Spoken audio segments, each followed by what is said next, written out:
Teman-teman sekalian, 12 Juni 2026, 117 peserta, kita mulai dengan seminar saya yang saya beri judul Leading in the Gray Zone. Leading in the Gray Zone. Nah, kenapa kok saya bicara tentang Leading in the Gray Zone? Saya kira dari judulnya aja teman-teman sudah tahu ya, ini kira-kira Pak Tanadi mau ngomong tentang ketidakpastian.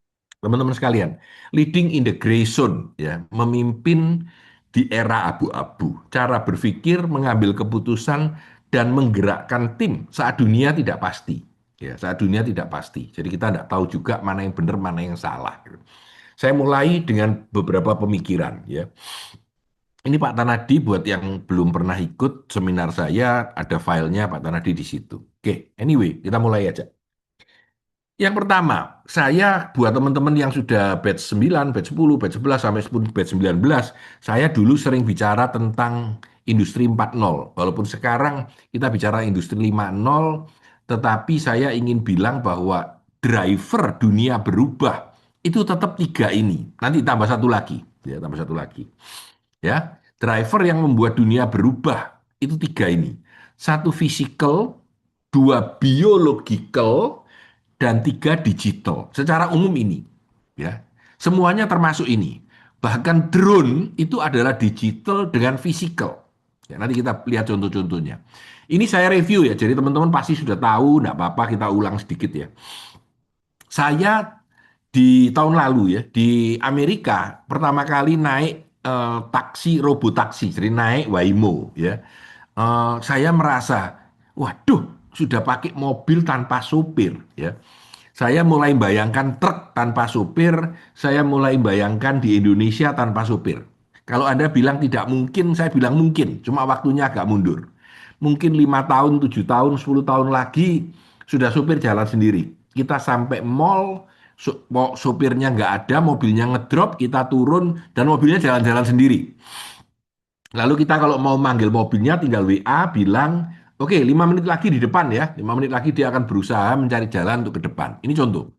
Jadi zaman kita akan ke depannya akan semakin berubah terus gitu. Sehingga ketika Anda membangun mall, mungkin tidak perlu pakai parkiran terlalu banyak. Ya. Lalu sekarang rame flying vehicle. Ya, ini macam-macam modelnya kayak drone, kayak apa gitu ya. Sehingga bisa terbang dengan mudah. Nggak perlu belajar nyetir karena ada di dalam sistemnya, dipakai handphonenya sudah langsung pergi aja. Security udah jalan sendiri. Ini beberapa contoh lama saya, ya.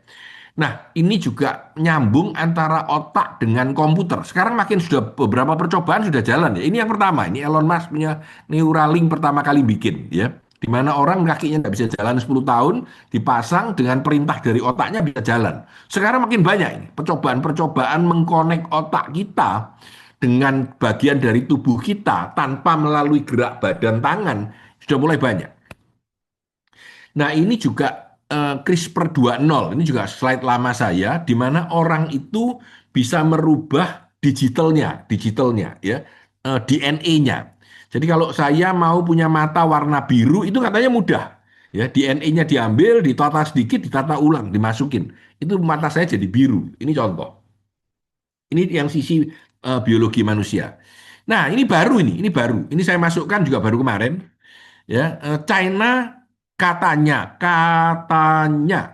isu itu dugaan banyak orang, ya, bisa menyembuhkan diabetes 1 dan 2 dengan stem cell. Saya kepingin nyoba suatu hari nanti kalau memang ini sudah benar.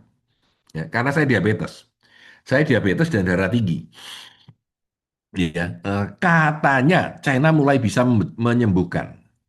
Dan ini yang kedua ini juga menarik. Rumah sakit AI tanpa manusia. Nah, ini juga katanya, tapi kalau ini lebih benar ya, karena ada buktinya ya, di China. Jalan gitu. Jadi Anda masuk, nggak usah orang, tangannya dicek gitu ya, kesehatan, langsung dites, darahnya diambil, kira-kira hasilnya keluar obatnya kalau kamu perlu obat, tapi kalau penyakitmu nemen, direfer ke dokter. Ya, bayangkan. Dan Anda tahu yang namanya digital, baik mobil tanpa supir ataupun dokter, ya. Kalau itu mulai jalan, itu kecepatannya itu bukan pelan-pelan gini loh, tapi wut gini loh. ya. Jadi naik word gini, ya, naik word gini, ya. Kenapa? Karena Anda bayangkan ya, di Surabaya ditaruh 100 taksi. Oke, 100 katanya. Berkembangnya kapan? Besoknya bisa dipasang 10.000 gitu. Ya, kalau sistemnya sudah jalan, tinggal memasang 10.000, ya. Ya. Oke, jadi kehebatan teknologi itu gila-gilaan dalam waktu yang sangat cepat, ya, sangat cepat, ya. Nah, ini perubahan yang menurut saya perlu diantisipasi, ya. Saya lanjutkan sedikit, sudah 147. Terima kasih teman-teman yang sudah hadir dalam acara hari ini, ya. Nah, ini contoh, ya. Kalau kita teruskan lagi, nah ini, ya. Ini adalah AI, ya. Kita ini kuno, ini slide kuno yang kemudian belakangnya baru, ya. AI sudah bisa diinterview sama Google dapat gaji 183.000. AI dengan ujian pilihan dan ujian ketik, ya, itu bisa melewati hukum, sekolah hukum. Ujian selesai. Ini saya update, ya. Dulu saya bilang AI itu 70% seperti manusia, sekarang sudah 90%. Dan ahlinya di semua bidang, ya, dan bekerjanya 100 kali lebih cepat, ya. Nah, kalimat yang terakhir ini yang saya tambahkan yang menurut saya paling penting dari seluruh pemikiran AI, ya. Kenapa AI itu sekarang gila? Karena dia tersedia secara relatif murah dan untuk semua orang. Sebetulnya liberation, pembebasan dunia karena adanya AI, itu karena itu. Coba ya bayangkan ya, AI zaman dulu, Anda memberi perintah dan tanya harus bahasa Inggris. Sekarang bisa tanya bahasa Indonesia, ya, bisa tanya bahasa Mandarin, ya. Sehingga anak usia 15 pun bisa mengetik dan tanya sama AI dengan sangat mudah. Kalau dulu kan harus ngerti dulu, harus promptnya harus bagus. Sekarang itu enggak usah, gitu, ya. Ini yang merubah dunianya luar biasa, ya. Merubah strukturnya jadi berubah sama sekali karena ini, karena AI memerdekakan semua tipe manusia dengan sangat mudah, ya, karena adanya AI itu dengan sangat mudah dalam bahasa opoai. Nah, ini gila ini, bahasa opoai, sehingga Anda mau berdiskusi dengan orang di Prancis, Anda ketik bahasa Indonesia, Anda translate langsung bahasa Prancis, jadi bahasa Prancis. Bahkan di browser itu ada automatic transcription. Kalau Anda lihat scan, ada websitenya Prancis, Anda tinggal translate masuk ke bahasa Indonesia. Dan dengan akurasi yang cukup tinggi, sekali lagi, dengan akurasi yang cukup tinggi. Ini menurut saya yang merubah dunia kita dengan AI itu adalah karena adanya kemerdekaan hampir semua orang, ya hampir semua orang, dengan cara mudah. Kalau dulu harus ngerti bahasa Inggris, harus segala gitu ya. Saya diceritai seorang kawan, ada para pebisnis dari China datang ke Surabaya menawarkan produk dan tidak bisa bahasa Inggris. Jadi kalau bicara dengan orang Indonesia yang mungkin berbahasa Inggris, dia pakai translator dan tidak usah bahasa Inggris. Jadi dia berbahasa Mandarin pakai handphone dan suaranya keluar bahasa Indonesia. Dan orang pun bisa berbahasa Indonesia langsung, ya, didengarkan sama dia bahasa Mandarin. Anda bisa bayangkan itu, ya. Kayak zaman dulu Star Wars ya, tangannya nempel gini, saya ngomong dia juga ngerti. Itu sudah terjadi sekarang, ya. Headset dipasang, kamu bicara bahasa apapun saya dengarnya bahasa Indonesia, ya. Dan itu bukan mimpi lagi, itu sudah terjadi saat ini, ya. Ini beberapa pemikiran ya. Nah, sebenarnya ini yang terjadi sekarang, ya. Ini slide baru juga walaupun mirip ya, adalah begini, akar masalahnya adalah ketika kapabilitas ataupun kemampuan teknologi, saya ulangi, ketika kemampuan teknologi sekali lagi, ini berjalan dengan kecepatan seperti ini, sedangkan keterampilan manusia itu bergeraknya ke samping gini. Sehingga apa yang terjadi? Yang akan terjadi adalah sebuah restrukturisasi besar. Ya, saya ulangi, akan terjadi sebuah restrukturisasi besar dalam kehidupan kita. Ketika Google memecat 30.000 orang, orang itu tidak akan kembali. Lalu kalau biasanya setiap tahun Google rekrut misalkan 50.000 orang, tahun ini mungkin cuma merekrut 1.000 orang. Ya, ada sebuah data yang bilang 14 orang yang ada di consulting firm diganti dengan 3 orang, lainnya AI. Ya, ini sebetulnya super menakutkan menurut saya. Ya, walaupun kalau menurut saya secara dampak Indonesia cukup oke. Kenapa? Karena Indonesia ini salary masih tinggi, masih rendah. Ya, ada cerita begini. Kemarin Pak Tanadi cruising naik kapal ya, kapal pesiar dari Ravenna. Ravenna itu di Itali sampai ke Rom melalui Montenegro, melalui Slovenia, melalui Greece, Yunani, melalui Italia. Yang menarik di cruise itu tamunya 2.500, pegawainya 1.000. Dari pegawai yang 1.000, 25% orang Indonesia. Wah, aku bisa bahasa Indonesia terus ya. Kliennya orang Amerika, orang Korea, orang orang Kanada, orang mana-mana. Tapi krunya 20 sampai 25% orang Indonesia. Kalanya cuma sama orang Filipina. Orang Filipina 30% sampai 40%. Lainnya baru campuran negara manapun. Ya. Tapi orang Indonesia banyak banget. Kenapa orang Indonesianya banyak? Karena ketika saya tanya, kamu baru ikut berapa? 4 bulan, Pak, katanya ya. Saya tanya, selerimu berapa? Nggak mau ngomong, tapi setelah saya kejar-kejar, perkiraan saya 25 juta sampai 30 juta. Ke pegawai baru loh itu. Ya. Yang buat Indonesia nilainya besar, tapi buat di Eropa nilai itu kecil. Gitu. Ya, ini contoh. Jadi perubahan dunia ini luar biasa banyaknya. Ya, saya teruskan ya. Perubahan keterampilan manusia tidak banter, perubahan teknologi banter. Nah ini, saya ingat banget saya baca berita ini di pesawat. Ya. Dia bilang Hell Green, ini nama filmnya, boleh di Google ya, boleh di Google ya. Itu dikenal sebagai dunia punya film pertama yang di-create sepenuhnya dengan AI. Ini banyak yang ngaku bahwa dia pertama, tapi ini yang diakui di artikel itu. 95 menit ya Skyfi ya yang dikerjakan oleh 15 karyawan ya dalam 14 hari selesai dengan biaya di bawah 500.000 US. Mahal ya, mahal. Tapi di Amerika 500.000 itu kecil, Pak. Dibandingkan bikin film yang 100 juta dan lain-lain. Jadi ini filmnya setengah horor, setengah sci-fi. Saya udah lihat sedikit-sedikit tapi tidak lihat penuh. Ya. Dari 500.000 dolar itu, 400.000 dihabiskan untuk tokennya AI. Saya ulangi, untuk tokennya AI. Artinya bayar channelnya AI. Ya, yang 100.000 buat karyawan 14 itu. Dan ini katanya bagus. Saya belum lihat, jujur ya, belum lihat. Tapi artinya film full feature, seperti film satu. Ya, itu saya bisa dibuat dengan harga yang sangat murah, dengan kualitas yang sangat hebat gitu. Ya, nah ini menarik, menarik. Menariknya itu apa sih? Dengan AI, kalau dulu orang yang hebat bikin film adalah orang yang mengerti sinematografi dan lain-lain. Sekarang dengan AI yang bikin itu siapa? Orang yang ngerti prompt engineering, orang yang bisa ngeprom, bukan lagi desainer. Ya. Terjadi apa? Kemerdekaan baru buat orang-orang yang punya duit 500.000 dolar, nggak perlu 100 juta dolar, bikin film.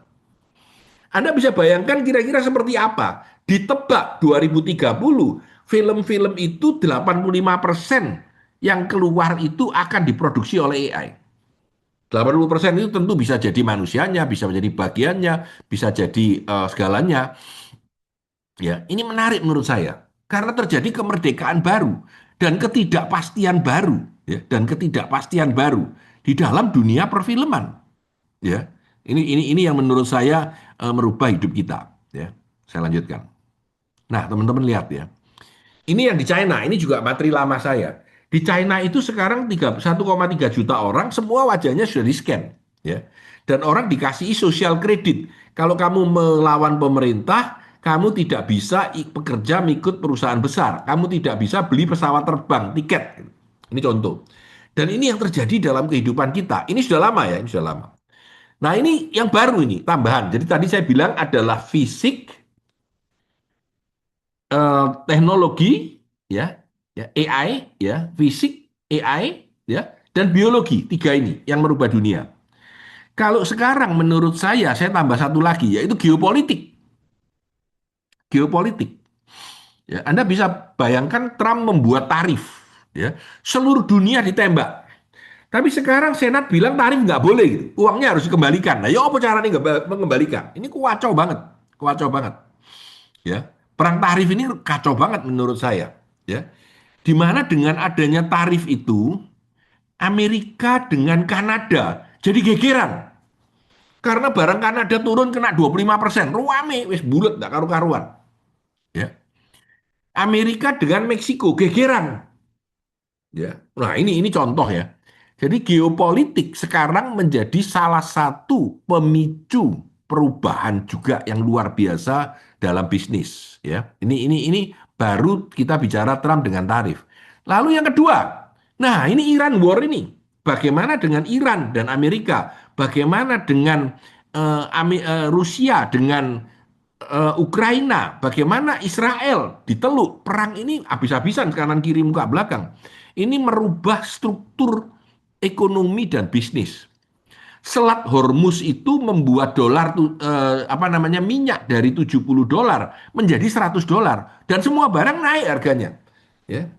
Dan kita harus diharuskan nggak boleh pakai minyak banyak-banyak gitu ya. Kalau bisa hari Kamis kerja di rumah dan seterusnya. Bayangkan, ini beratnya luar biasa. Dan ini oh terima kasih udah 203 peserta kita. Ya, terima kasih banyak. Dan ini merubah struktur kehidupan kita gitu. Ya, merubah cara kita makan, merubah harga kacang, merubah harga segala macam. Nah, ini sekarang terjadi apa yang disebut asymmetric warfare. Asimetrik itu tidak simetrik ya. Artinya drone yang harganya 20.000 itu musuhnya sekarang interceptor yang harganya 4 juta. Ini kan cost-nya jadi beda. Cost-nya jadi beda 1 banding 200. Ya.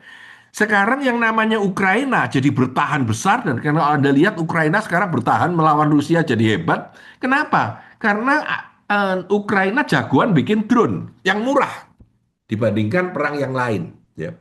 Nah ini merubah tatanan bisnis, tatanan segala macam. Ya. Dan ini membuat kita tidak jelas mau apa. Kawan saya yang kerjanya ekspor tiba-tiba bilang, aku berhenti Pak San. Kenapa? Bahan baku tidak bisa beli. Karena bahan bakunya dia plastik. Gitu. Ya. Bahan baku aku tidak bisa beli. Loh kenapa tidak bisa beli? Aku bilang, harganya naik 2 kali lipat. Ini contoh. Ya. Dan daya belinya tidak kuat. Daya belinya tidak kuat. Ya. Jadi teman-teman bisa ngelihat perubahan-perubahan ini membuat tidak adanya kepastian. Ya. Dolar sekarang berapa? 18.000. Pertanyaan saya, 6 bulan lagi dolar berapa? Nah, enggak tahu. Enggak tahu. Ada yang bilang 22.000. Ada yang bilang bisa kembali 15.000. Enggak pasti, Pak. Enggak pasti. Ini menjadi kesulitan dari pebisnis. Ya, mungkin Pak Wijaya lebih tahu. Komputer itu pada akhir tahun dibeli orang semua karena takut naik, ya. Ternyata nggak naik gitu. Betul nggak Pak Wi? Naik, Pak. Sekarang ini Oh naik naik, sudah. Pak. Naik, Sudah.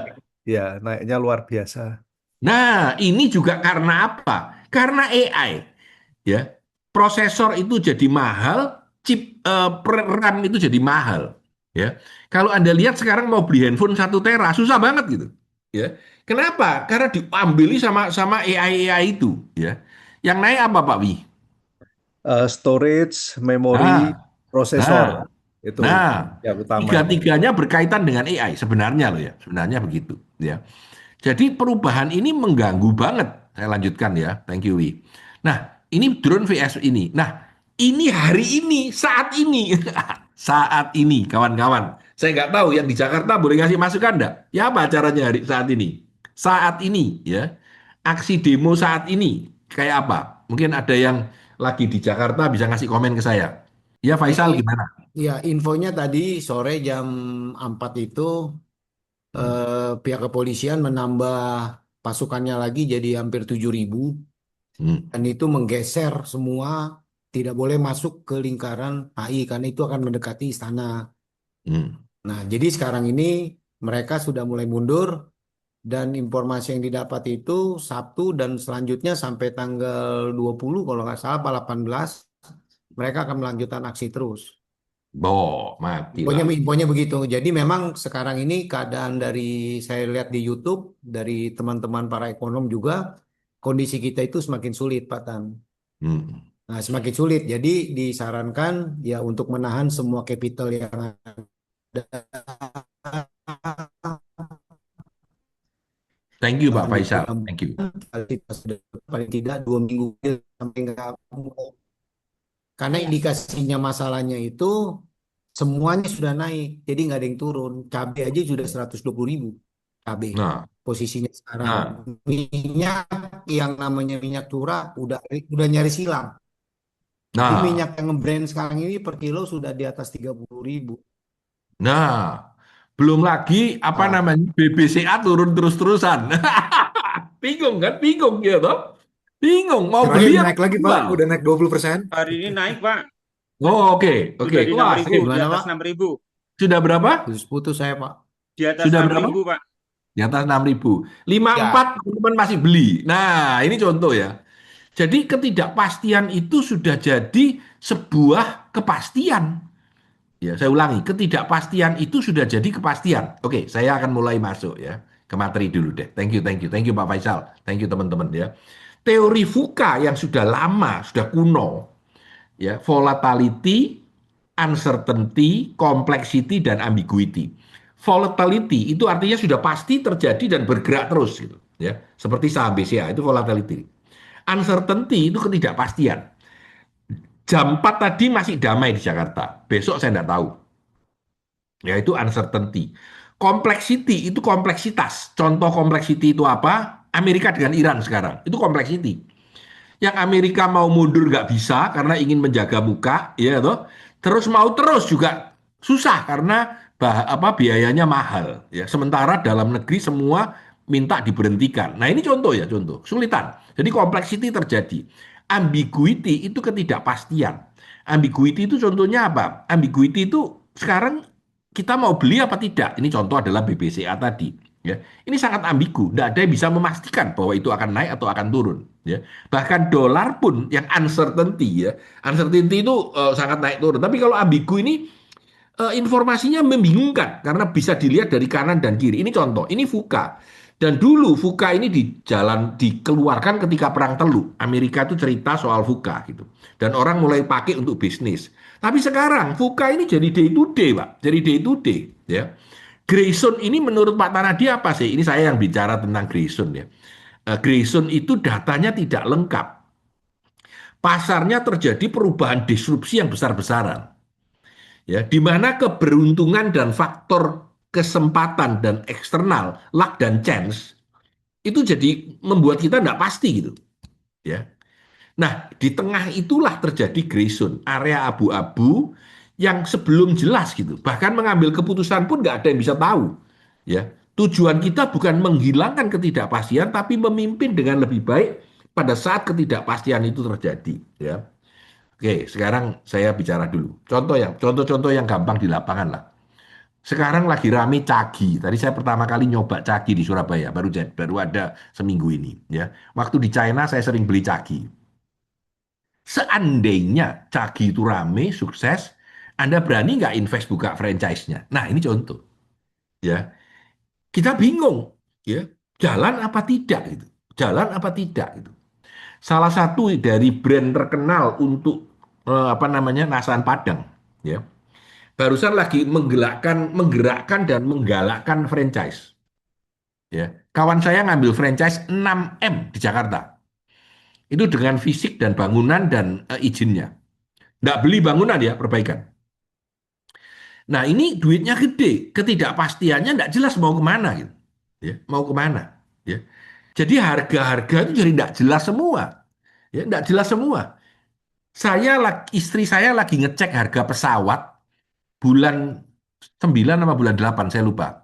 Kebetulan Bu Risa mau ikut olahraga, mau tanya tiket kalau kita mau ikut harganya berapa?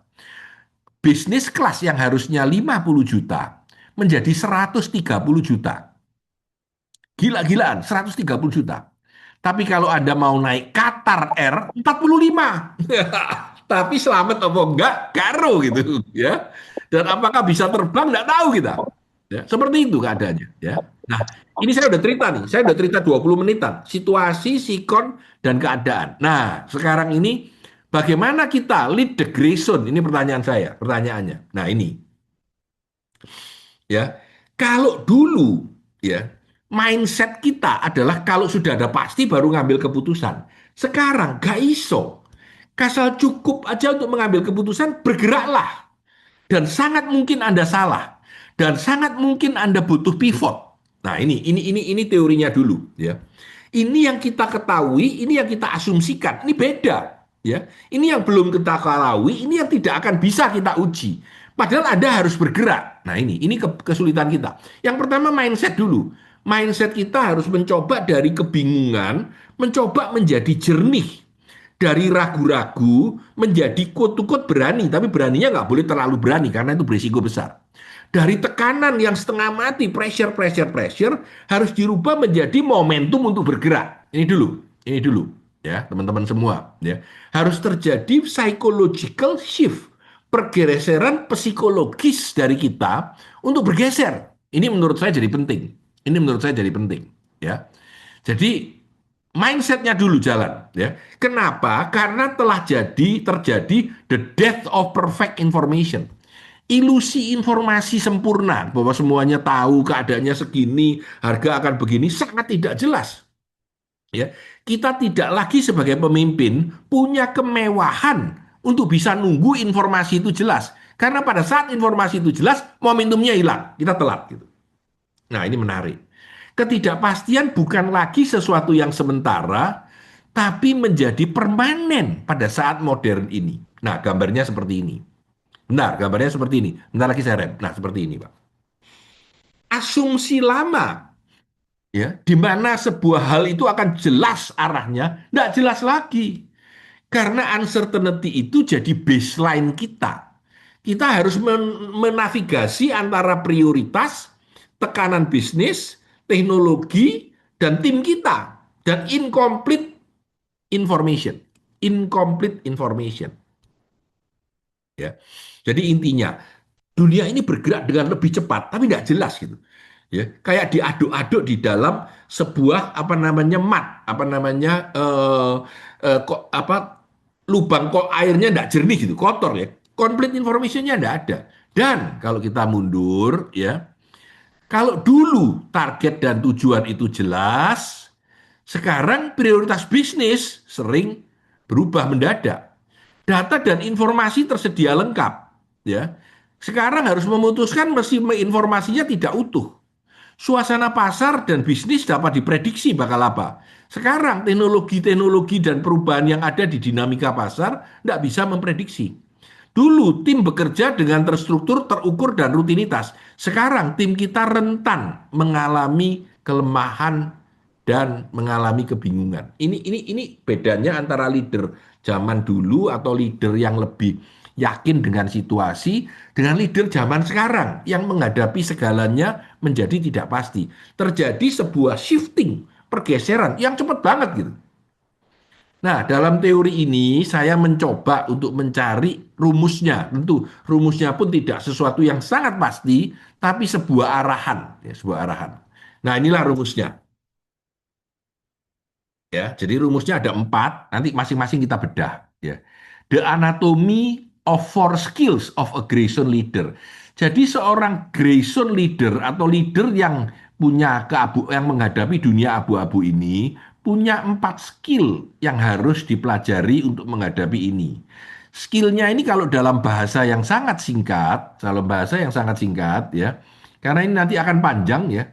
Kalau yang mesti nanti aja karena filenya nanti, kalau mau difoto ini difoto, ini bagus ini penting ya. Skill one itu adalah sensing, ya. Nanti kita masuk satu-satu ya. Skill two itu adalah deciding, memutuskan. Skill three itu adalah aligning, merapikan, align, menyamakan. Skill four itu adalah move, membuat pergerakan. Saya ulangi. Yang pertama sensing, mana? Milih, melihat. Yang kedua memutuskan. Yang ketiga merapikan dengan kemampuan kita dengan market. Dan yang keempat bergerak. Nah, tentu sekali lagi, semuanya punya risiko. Semakin kecil kemungkinan rugi, semakin kecil kemungkinan untung. Ini risiko ya. Risiko dengan hasil itu selalu berbanding lurus. Jadi kita harus tahu berapa risiko yang berani kita ambil. Saya mulai dulu dengan sensing. Saya mulai dulu dengan sensing. By the way, kita sudah mulai jalan. Jadi buat yang mau tanya sesuatu, boleh tanya di chat, ya, boleh tanya di chat, karena kita akan jalan ya. Nanti di tengah kita akan berhenti setelah ini. Nah, ini yang pertama, sensing. Nah, ini leading the gray zone, membaca pada saat zona abu-abu ini, ya. Kita harus bisa membaca sinyal perubahan ini di lingkungan kita lebih pagi daripada kompetitor. Memisahkan antara asumsi dan fakta, antara emosi dengan realitas, ya. Menghindari jebakan reaktif yang didorong oleh kepanikan. Nah, ini penting. Ya. Menghindari jebakan reaktif yang didorong oleh kepanikan. Sudah panik, udah beli, udah jual, bingung. Nah, itu bahaya, itu bahaya. Ya. Jadi dalam zona abu-abu, kemampuan kita sensing, kemampuan kita tahu, itu yang harus dipakai. Ya. Kemampuan kita bukan real, tapi kita merasakan kira-kira ini bakal kayak gini. Ya, kalau cerita sensing saya mesti sering ingat Pak Mul ini. Dia punya sensing kalau harga kopi bakal naik atau turun. Ya. Sensingnya kuat, ya, dan sering sangat tepat. Sering, bukan selalu, tapi sering. Ya. Sering sangat tepat. Jadi, nah ini apa namanya? Wah, ada tulisan bisa serok pas 4800 ini BBCA Mas Yan ya. Terpengaruh Pak Tan ya. Teman-teman sekalian, kalau kita lihat, sensing dulu ya, sensing dulu ya. Nah, sensing ini kita harus melihat ketika informasi itu datang ke tangan kita, apakah informasi itu fakta, ya? Apakah informasi itu asumsi kerja, ya? Apakah informasi itu belum diketahui, masih membabi buta? Ini tiga hal yang berbeda. Jangan mencampur adukkan antara asumsi dengan fakta. Asumsiku bakal begini, ya. Faktanya tidak mesti. Ya. Dan ini sering terjadi daily. Gitu. Lonjakan dolar, lonjakan harga minyak itu banyak dipengaruhi hal-hal ini. Ya. Begitu berita, oh bakal berhenti perangnya, oh harganya turun, tret, gitu. Begitu ada bom meledak naik lagi, terus gonjang ganjing, gonjang ganjing, gonjang ganjing gitu ya. Ini contoh. Nah, saya ingin cerita sesuatu ini. Ini slide yang penting. Ini slide kedua yang butuh Anda foto kalau perlu. Ini slide lama yang saya ambil ulang. Ya. Ada sebuah buku yang menjelaskan kalau Anda mau melihat sensing perubahan apa yang akan terjadi, pantaulah di pinggiran. Saya ulang lagi, pantaulah di pinggiran. Nah, pinggiran ini ada 8. Ya, ada 8. Pinggiran yang pertama, ini sambil saya cerita ya, nanti saya akan percepat aja, enggak terlalu tapi boleh dibaca. Ini materi saya lama ada ini. Yang pertama, pinggiran yang pertama. Kalau bisa informasi itu dapat langsung dari sumbernya dan cukup bawah. Jadi kalau Anda punya perusahaan yang karyawannya 10.000 atau 5.000 atau 3.000, dengarkan lapisan bawah, dengarkan kata-kata klien langsung kita. Ya. Ini yang menurut saya penting, alur informasi langsung itu harus masuk.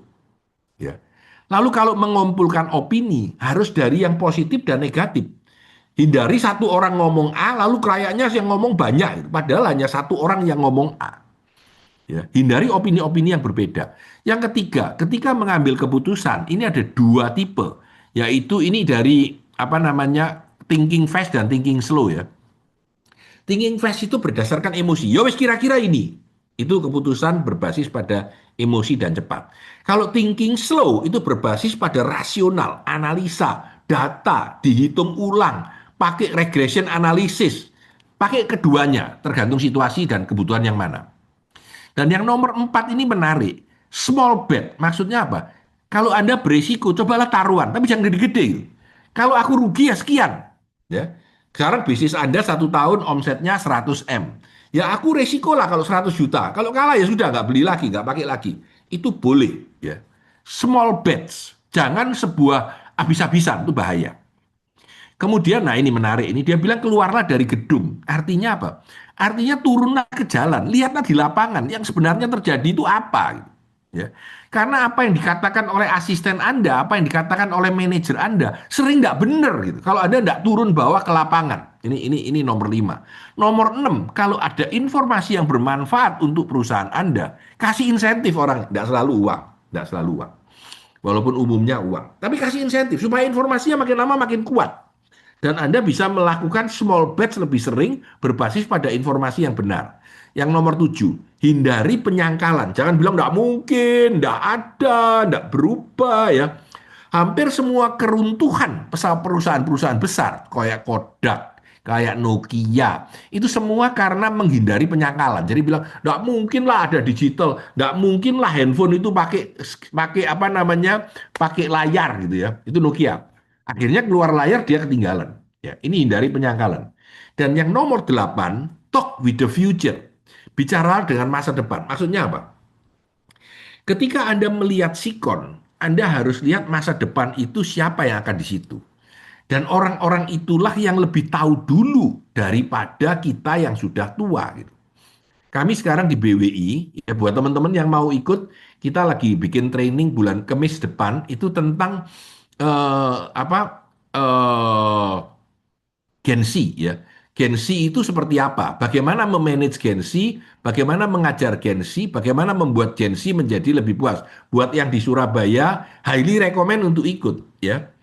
Yang bicara cuma dua. Satu adalah Wilson yang memang Gen Z, jadi dia cerita aku merasa kayak apa. Dan Mbak Sally yang punya anak buah semua Gen Z gitu. Jadi bisa ngelihat dari kacamata bosnya Gen Z kayak apa. Sedangkan dari kita itu Gen Z itu dari yang mengalami Gen Z itu kayak apa. Dan ini menurut saya penting untuk orang yang punya perusahaan besar di mana anak buah ataupun pelanggannya sekarang Gen Z semua. Ini perlu dilihat, ya. Karena kita kadang-kadang tidak sadar gitu bahwa apa yang kita lihat itu adalah kejadian yang sudah umum. Orang masih merasa aneh, ya. Kayak dulu ketika merasa sosial media itu belum lah. Sekarang contohnya AI. AI itu kalian bilang belum lah. Nanti saya tunjukkan beberapa inisiatifnya dan pemikiran Pak Tanadi soal AI ya. Tapi itulah 8 elemen yang dianggap mampu untuk mewakili situasi atau sensing Anda kemana. Yang kedua, setelah Anda merasakan atau mencari informasi yang menurut Anda benar, kita harus belajar. Belajar apa? Belajar jangan sampai kita terus khawatir dan tidak bekerja. Dengan kelumpuhan analisa, di mana kita terlalu menganalisa, kadang-kadang kita harus memutuskan, deciding, dalam data yang incomplete. Ya, dalam data yang incomplete. Kita harus memutuskan apa yang harus kita lakukan. Nah ini nomor 2. Ya, deciding. Tadi kan sensing, mencari. Kedua, memutuskan. Nah ini sense making ya. Kalau orang dulu itu seluruh data ada, rencana ada, proses ada, baru bicara dengan anggota. Kalau sekarang Grayson leader kita itu hanya kira-kira mau kemana. Mungkin salah. Nanti kalau salah saya pivot. Nanti kalau salah saya pivot gitu ya. Nah, ini menarik ya. Sense making. Jadi berdasarkan senses kita bergerak. Nah, ini reviewnya begini. Kadang-kadang orang itu kualitas keputusannya jelek, ya saya ulangi. Kualitas keputusannya yang jelek, ya. Ya, kualitas keputusannya yang jelek, kualitas keputusannya jelek atau hasil akhirnya. Kadang-kadang kualitas keputusannya jelek, hasil akhirnya jelek, ya sudah gagal. Tapi kadang-kadang keputusan yang jelek itu memberikan hasil yang bagus. Ya kebetulan naik, hoki gitu. Enggak apa-apa ini. Ada lagi yang keputusannya sudah baik, tetapi hasilnya jelek. Ini bad break. Tentu yang terbaik kita kalau bisa bilang bahwa keputusanku sudah baik dan hasilnya menjadi baik. Nah ini yang kita kejar. Dalam mengambil keputusan, kita mengejar ini. Mengejar sebuah keputusan yang menurut sensing ini benar dan baik, dan nanti hasilnya akan baik buat saya. Hasilnya itu bisa terjadi seminggu lagi, bisa terjadi 4 tahun lagi. Beda. Ya, tidak semua keputusan memberikan hasil yang direct pada saat itu. Ya, ini pendapat saya begitu ya. Nah, teman-teman, saya akan masuk ke seterusnya ya. Nah, ini yang berikutnya. Ini saya akan memberikan contoh ya. Leading uncertainty. Jadi kita memimpin ya atau mendorong orang ya ketika mengambil keputusan bergerak Di dalam ketidakpastian, ya, saya ulangi, di dalam ketidakpastian, ya, bagaimana kita membuat orang tenang? Bagaimana kita bisa membuat rasa percaya diri? Bagaimana kita bisa bergerak menggerakkan orang di dalam hal yang tidak pasti? Ya, saya akan mengambil beberapa pemikiran dan contoh. Di dalam pikiran kita harus dipakai skenario. Kita maunya kayak gini. Kalau ini gagal akan terjadi B. Kalau sukses akan terjadi C. Kalau ternyata hasilnya bagus akan terjadi black swan, akan jadi hebat. Intinya, skenario kita ketika berpikir, sudah mutusin mau ini, kita mulai bergerak, mengambil keputusan dan mengambil gerak ini. Ini harus jalan gitu, harus jalan. Nggak boleh berhenti gitu. Nggak boleh berhenti, ya. Nah, yang keempat, merubah uncertainty, ketidakpastian menjadi momentum. Mengubah ketidakpastian menjadi gerakan, ya. Memecahkan situasi yang tidak jelas, melakukan sesuatu yang cocok, ya. Ini membuat sebuah ketidakpastian menjadi momentum. Saya rem dulu, ya. Nanti saya kasih contoh logik juga di sini. Teman-teman sekalian, saya ingin mundur pada saat 2020 bulan 3, 2020 bulan 3, 5,5 tahun, 6 tahun lalu, ya. Ketika pandemi, mungkin teman-teman ada beberapa yang sudah tahu ceritanya Pak Tanadi ya pada saat itu. Jadi saya semua training saya bulan 3 sampai bulan 9 itu ada kurang lebih 1M, 2M tercancel semua yang sudah book oke. Yang baru tidak akan training lagi. Tutup. Nah, di tengah ketidakpastian itu, ya, saya cerita, saya sedang mendengarkan kentungannya puasa. Itu hari itu puasa bulan 4, bulan 3 saya lupa. Tung tung kebangun aku pagi, ya. Dan itu terjadi berturut-turut 5 hari 4 hari itu. Pagi bangun terus stres. Waduh, bisnisnya saya banyak ya. Saya punya sekian bisnis. Ada yang tutup beberapa karena pandemi. Terus ya opo gitu. Ya. Dan saya nggak tahu harus melakukan apa. Jujur aja saya nggak tahu gitu. Kita juga nggak tahu yang namanya pandemi bakal 2 bulan, atau 6 bulan, atau 2 tahun, atau 10 tahun. Kita nggak tahu. Itu di awal ya, bulan 3, bulan 4. Bulan 4, bulan 3, 2020. Saya ingat banget tuh, ya. Setelah lama berpikir, saya punya beberapa perusahaan. Akhirnya dengan sensing bahwa keadaan mau nggak mau harus kita lalui, ya. Saya harus di rumah. Saya ingat saya mengambil keputusan bahwa saya harus bekerja 2 kali lebih keras, ya, berapapun hasil duitnya. Nah, itu menarik menurut saya. Ya.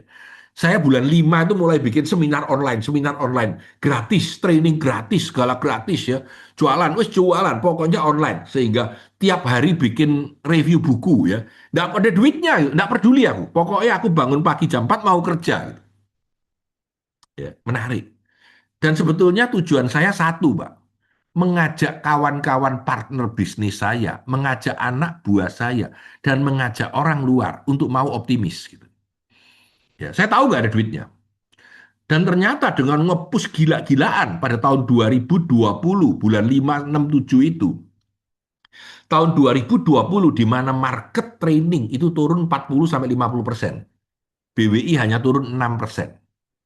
Ya. Terus Pak Tanadi bikin S2 online 2020 akhir. 2021 saya push lagi. 2021 trainingnya Pak Tanadi, rupiah revenue-nya naik 35%. Bayangkan, padahal orang lain lagi turun. Ya. Dan dari situ S2 kita rame. Ya. Terus jalan. Ya. Dan itu adalah apa namanya unverified information yang kita lakukan. Ya. Ini cerita ya. Lalu saya sekarang ingin refleksi balik ke zaman ini. Ya. Nah, ke zaman ini yang penting. Gambar ini penting banget. Juga boleh difoto kalau yang mau. Ya. Ada hal-hal yang kita itu sudah pasti jalan. Ya, kemampuan kita untuk jadi public speaker, digital pasti berubah, tapi ada yang dinamikanya berubah. Saya ulangi, ya, saya pakai warna hijau. Ini dinamikanya berubah, Pak. Jadi training itu lebih online, market itu lebih berubah, ya. Apa namanya? Harga training itu bisa murah, bisa tidak. Kita bikin rekaman untuk klien. Jadi ada unmoving core. Mungkin kalau Pak Wijaya bisnisnya komputer, bisnisnya government, bisnisnya pendidikan itu core. Tapi di samping-sampingnya ini bergeser.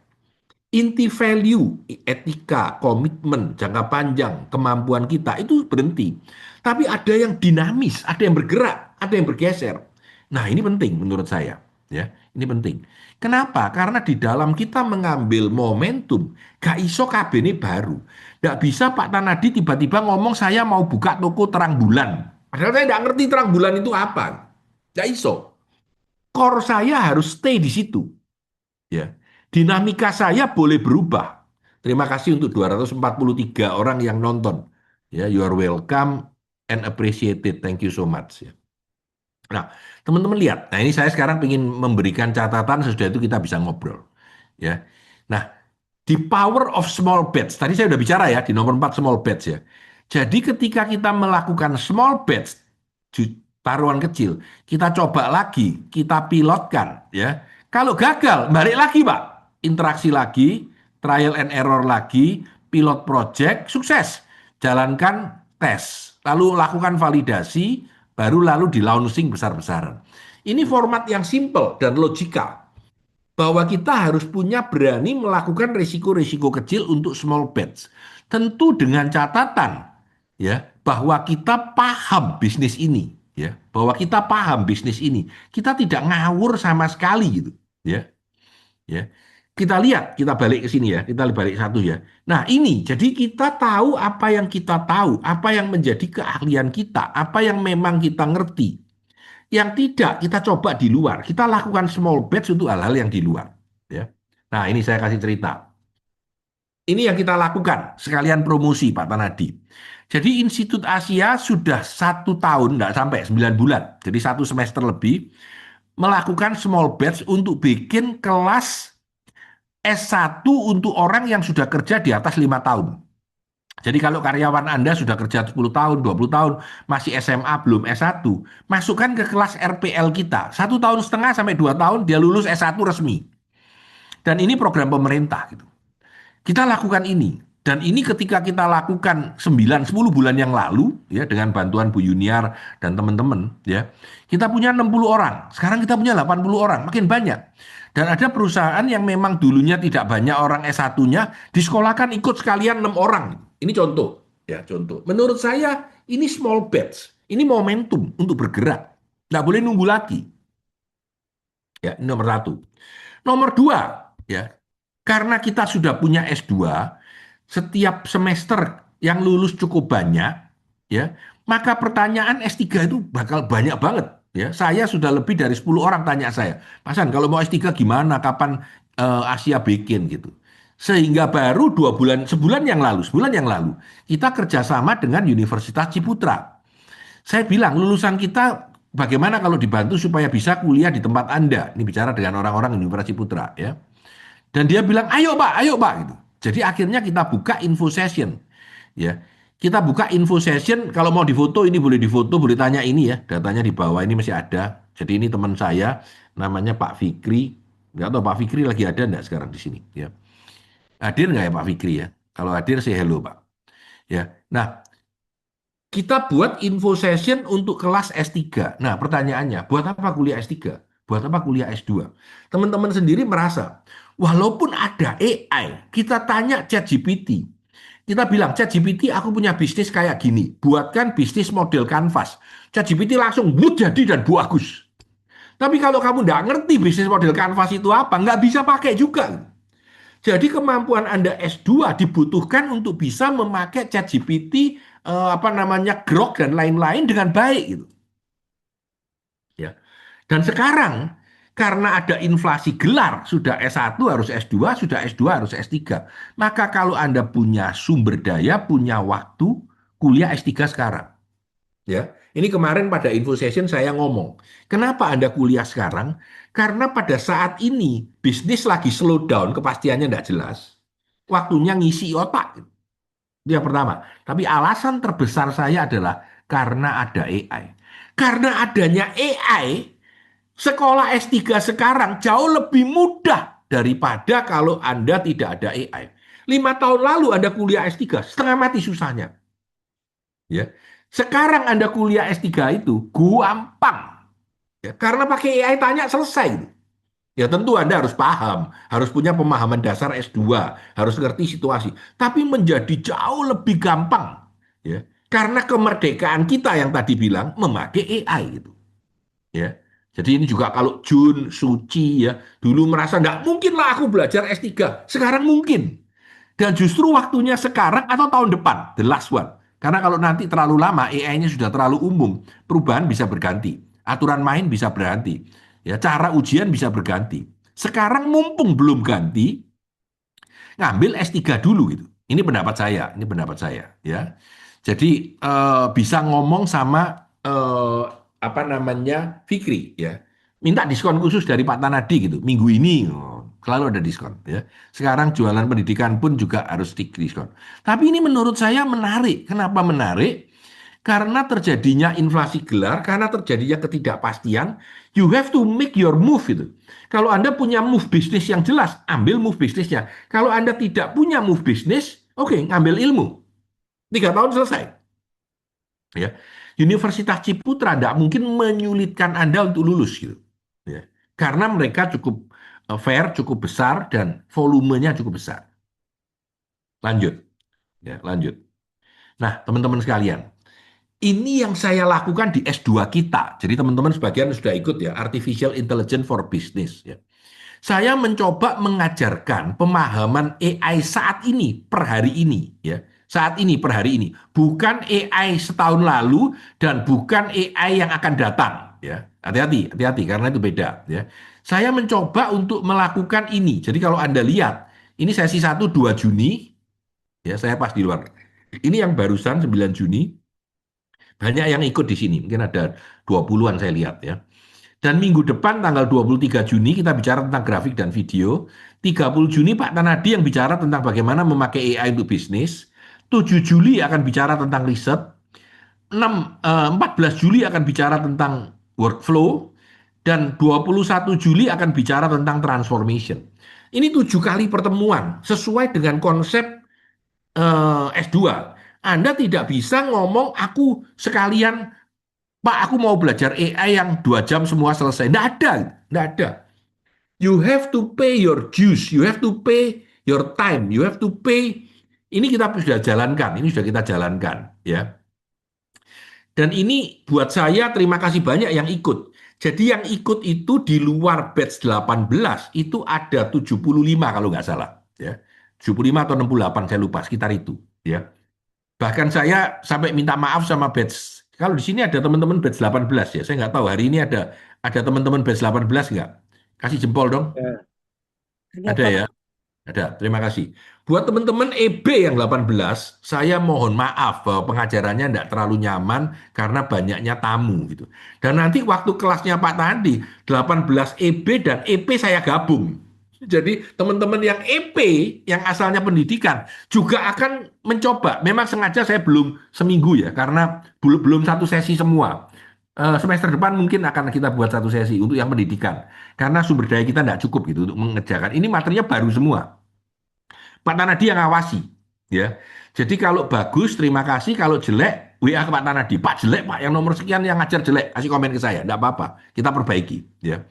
Jadi menurut saya ini adalah small batch yang kita kerjakan gitu, ya. Ini artificial intelligence, ya. Ini sudah jalan, saya ulangi. Jadi ini sudah jalan. Yang belum sekarang sesi 3. Sesi 3, sesi 4, sesi 5, teman-teman ada yang mengajak, Pak, kalau saya orang luar ngajak ikut boleh nggak? Boleh, bayar 1 juta. 1 juta itu untuk 7 kali loh, bukan untuk 1 kali loh ya. Jadi murah banget, pokoknya kita sharing gitu. Ini contoh aja, small batch. Nah, di sisi S1, ini atas permintaan Risa, kita bikin ini, Pak. Kita bikin ini. Oh, nanti dulu ya. Oke, saya bikin ini dulu, nanti saya mundur. Nah, ini. Ini untuk S1 Asia. Tanggalnya kalau Anda perhatikan masih tanggal berapa tadi? Masih tanggal Juli ya, Juli 14 kalau nggak salah. Juli 13. Ini 5 hari full day di kampus. Orang-orang belajar. Jadi 5 hari full day di kampus. Kita ngajarin 5 hari. Ya, saya mau tahu hasilnya bagus apa tidak. Kalau bagus kita besarkan. Kita jadikan kelas khusus. Kita jadikan mata pelajaran di S1.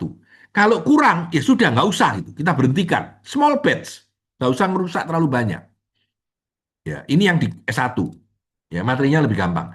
Nah, kalau kita lihat ini menarik. Ini slide ini tadi baru saya tambahkan ya. Mungkin belum ada yang nanti di-sharekan ya.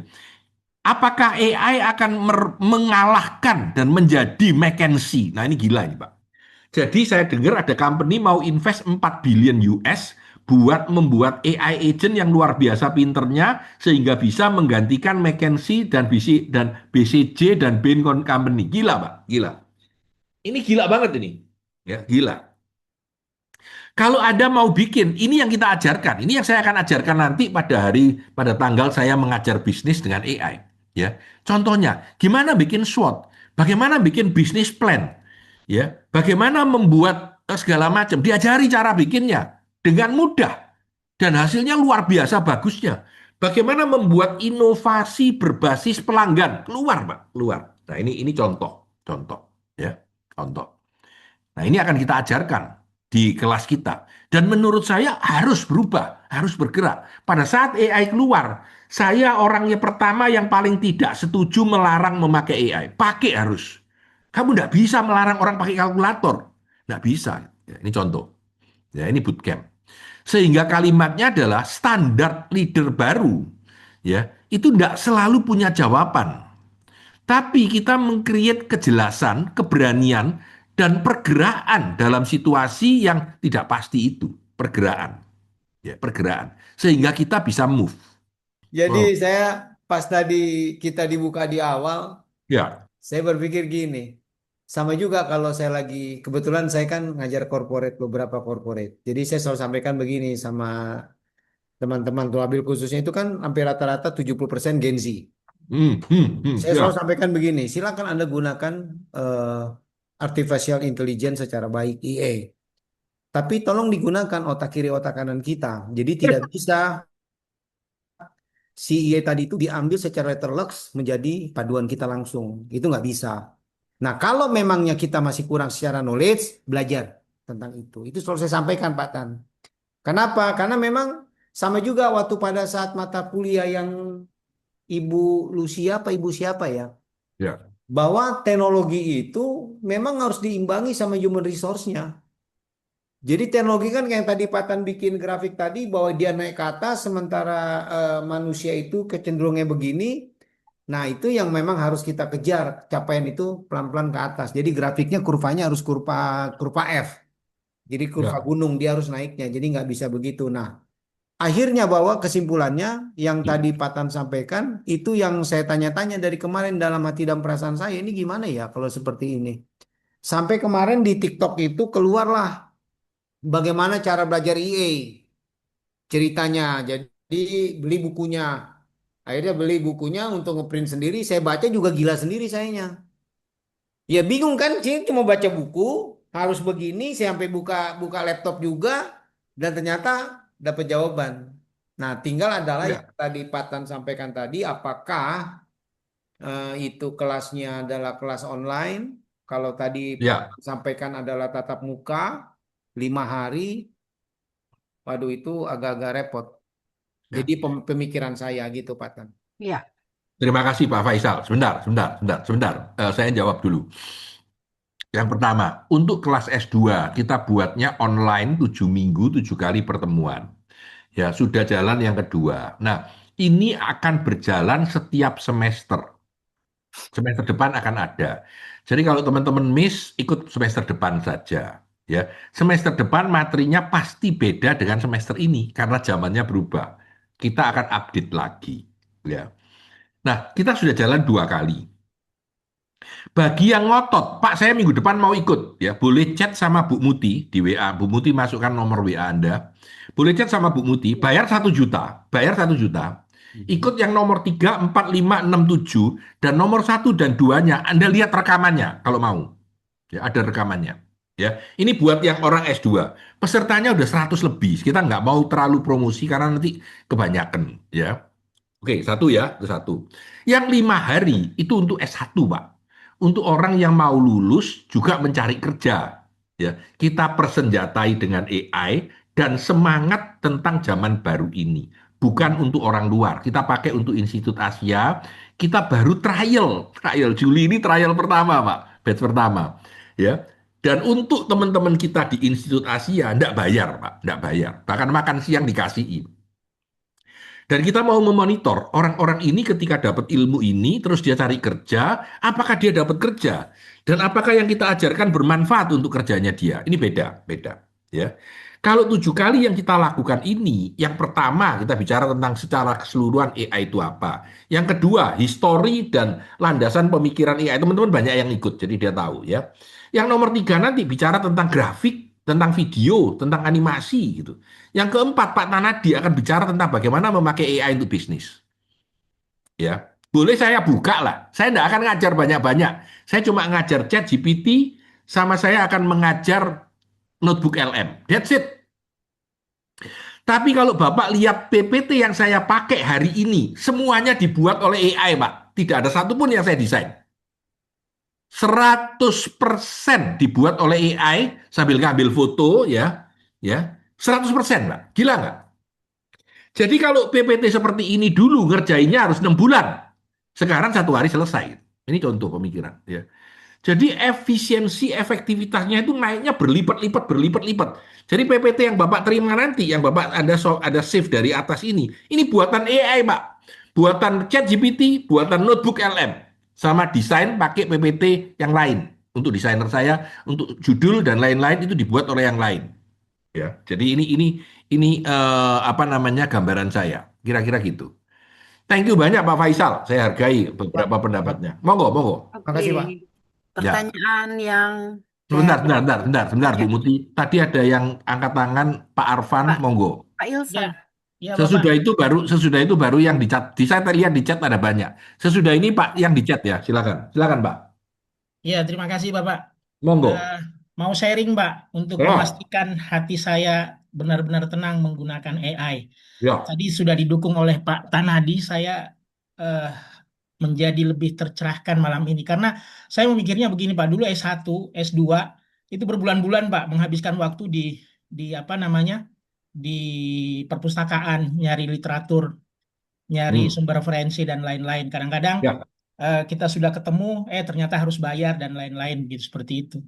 Nah, saya berpikir AI sekarang itu ibaratnya sama saja kita masuk ke perpustakaan, kemudian kita kelilingi semua rak buku itu untuk mencari sumber referensi. Nah, AI membuat itu semua menjadi lebih mudah. Contoh misalnya menggunakan Jenny AI misalnya. Nah, kita memberikan apa sih namanya ide pokok pikiran yang kita mau kembangkan. Nah, dia memberikan apa namanya sumber-sumber referensi yang bisa kita lacak. Dan bagusnya juga sekarang AI bisa menunjukkan bahwa referensi ini valid dan kita bisa langsung menuju sumber referensinya, bisa kita download papernya, jurnalnya. Jadi saya pikir AI ini sangat sangat memudahkan kita. Benar yang Pak Tanadi bilang tadi. Mungkin dulu kita berbulan-bulan menghabiskan waktu untuk mencari sumber referensi. Sekarang mungkin bisa hanya semalam, 2 malam, 3 malam kita bisa memperoleh seratusan referensi, bahkan lebih dari itu.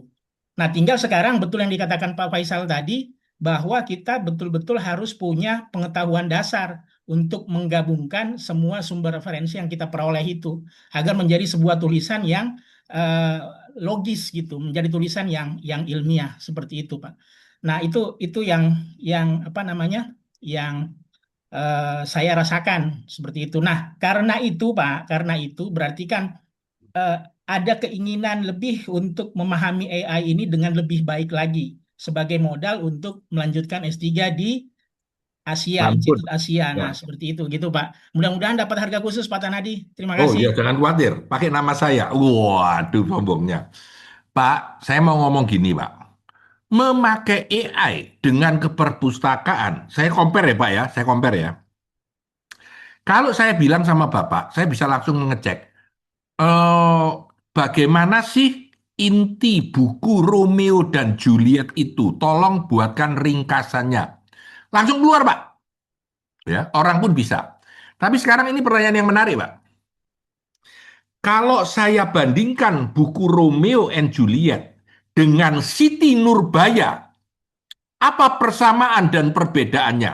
Dalam hitungan detik selesai dengan ChatGPT, Anda tidak mungkin bisa ngerjai, walaupun wis membaca Romeo and Juliet dan wis membaca Siti Nurbaya. Bisa paham sekarang?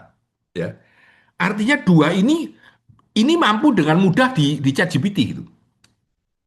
Ya.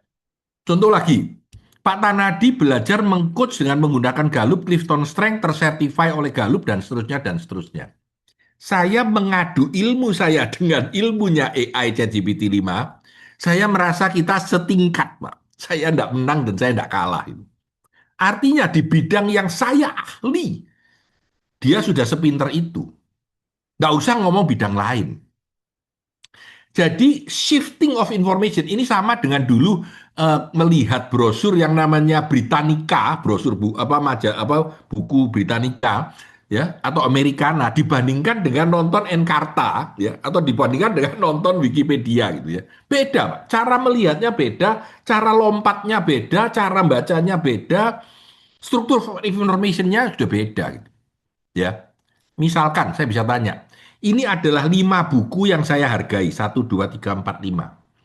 Buatkan ringkasan di antara kelima buku itu kesamaan-kesamaannya. Langsung keluar, Pak. Dan kita tidak mungkin melakukan itu dengan cara sendiri gitu. Ya, ini contoh pemikiran. Oke, nanti kita sambung lagi. Waktunya banyak untuk yang mau bertanya. Saya kembalikan ke Bu Muti. Muti silakan. Baca yang Terima menurut kasih, Anda Pak. penting. Jadi ini dari Pak Jun, boleh Ya. on cam ya Wah. Pak Jun? Ya, ya, Ada ya. pertanyaan nih, katanya ada keponakannya mau kuliah.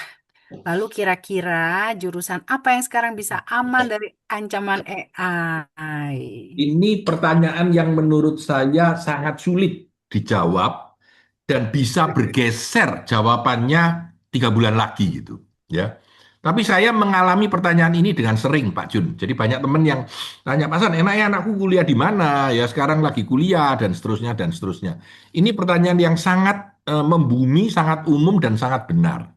Saya hanya bisa memberikan beberapa guideline ya, guardrail, jadi garis-garis. Kita asumsikan di Indonesia dan di Amerika dengan perkembangan teknologi yang berjalan. Ya. Yang pertama dulu. Secara pribadi, sekali lagi, secara pribadi, jadi kebenarannya tentu tergantung, karena ini pendapat Pak Tanadi, saya tidak setuju kalau sekolah dokter. Kecuali kalau dia sekolah dokter dan dia punya ilmu yang hebat, sehingga dia pasti bakal menjadi spesialis yang hebat, yang luar biasa. Itu oke. Jadi nanti kedokteran itu, yang bawah ini hilang, Pak. Ya, yang super jagoan di atas masih akan terus tahan. Tapi yang umum hilang. Kenapa? Sekarang aja ChatGPT sus pinternya luwih pinter banyak dari kebanyakan dokter yang saya hadapi di Surabaya. Itu cerita saya. Sekarang tuh ya. Belum lagi 5 tahun lagi ketika dia masuk dan ketika dia lulus 7 tahun lagi. Menurut saya lupakan. Ya, lupakan. Nah, belajar menjadi, ini saya mohon maaf, termasuk saya, menjadi guru, menjadi konsultan, itu berisiko juga. Karena tadi saya bilang, McKinsey akan diganti. Ya, guru sekarang juga ilmunya semakin berubah. Bukan hilang, guru akan berubah. Itu bahasa saya. Ya, jadi harus ada pendekatan itu dulu. Ya. Lalu yang menarik lagi, saya sendiri punya kelas yang namanya DKV. Ya, ini hal yang sama, Pak. Saya tidak menyarankan anaknya masuk DKV kalau dia bukan orang yang super, yang ekstrim, dokteran tadi. Karena 90% pekerjaan desain akan diambil alih oleh AI. Tapi orang yang sangat hebat, desainnya sangat gila, seninya, ilmu luar biasa akan hilang. Ini sama dengan kamera, fotografi. Saya hobi foto, Pak. Ya, orang yang hobi foto itu sekarang ilmunya itu 90% akan hilang, Pak. Karena orang buta pun motret gini pun hasilnya bagus gitu dengan handphone, ya. Tapi kalau Anda jagoan foto, Anda luar biasa, Anda hebat, nggak apa-apa, masih laku. Tapi hanya pucuk yang sisa 5%, 10% yang ujung. Itu yang laku, yang lain hilang. Sisi tengah ini akan hilang, gitu. Sisi atas yang ujung masih akan jalan, ya. Segala yang mengandung interaksi dengan manusia itu masih akan bertahan. Contohnya, sekolah perawat itu nggak akan cepat diganti AI. Karena robotik untuk menggantikan perawat itu susah, gitu. Ya. merawat orang tua, merawat orang gila, merawat orang sakit, ya, itu tidak mudah digantikan AI karena semuanya berbeda. Gitu. Tapi memeriksa kesehatan seseorang, ngambil darah diukur, wih, AI-nya lebih cepat jauh daripada manusianya. Ya. Lalu segala, kalaupun mau menjadi sales, oke, tapi sales papan yang atas, bukan sales umum, tapi sales yang communication skill-nya tinggi dan lain-lain. Menurut saya bahkan psikologis, misalkan communication skill itu masih dibutuhkan terus. Ya, hubungan dengan orang, relationship building itu tidak mudah digantikan AI, bukan tidak bisa, tidak mudah digantikan AI. Ya, secara real saya nggak tahu bakal apa, tapi Pak Jun bisa Google atau pakai ChatGPT untuk tanya pekerjaan apa yang masih bertahan 10 tahun yang akan datang. Critical thinking, ya. Bahkan Bapak bisa, bahkan Elon Musk pernah ditanya, kalau kamu punya anak sekarang kuliah apa yang benar? Dan jawabannya lebih keren lagi. Jawabannya adalah kimia murni, fisika murni, atau matematika murni. Karena dengan teori yang murni ini, saya bisa Basic ya, Pak. memicu dan menyebabkan perubahan pada teknologinya. Gitu. Nah, itu menarik. Ya, tapi yang umum-umum, teknologi yang biasa-biasa udah hilang. Ya mendingan saya belajar Zen, meditation, lebih aman. Lebih aman ya, ya itu lebih aman. Well-being, Bu Muti ketawa karena dia ngurusi well-being. Daripada yang pakai otak untuk ngitung gitu. Ya. Nah, ini pertanyaan yang menarik. Pak Tanadi, kalau teknologinya berubah terus, kenapa saya harus ngambil S3 sekarang? Karena menurut saya 10 tahun ke depan, minimal 10 tahun ke depan, Indonesia masih sangat menghargai jabatan dan keilmuan dan S1, S2, S3. Itu alasannya. Ya. Bahwa 10 tahun lagi apakah itu masih bermanfaat, saya nggak tahu. Ya. Tapi pemerintah masih menghargai, masih mensyaratkan kalau buka S1 harus ada sekian S3, sekian S2, dan seterusnya. Sehingga setidaknya itu masih berharga terutama di mata pemerintah dan negara Indonesia. Negara Amerika sudah mulai mengurangi loh ya, tidak. Bahkan Google itu sudah tidak lagi minta ijazah kalau merekrut.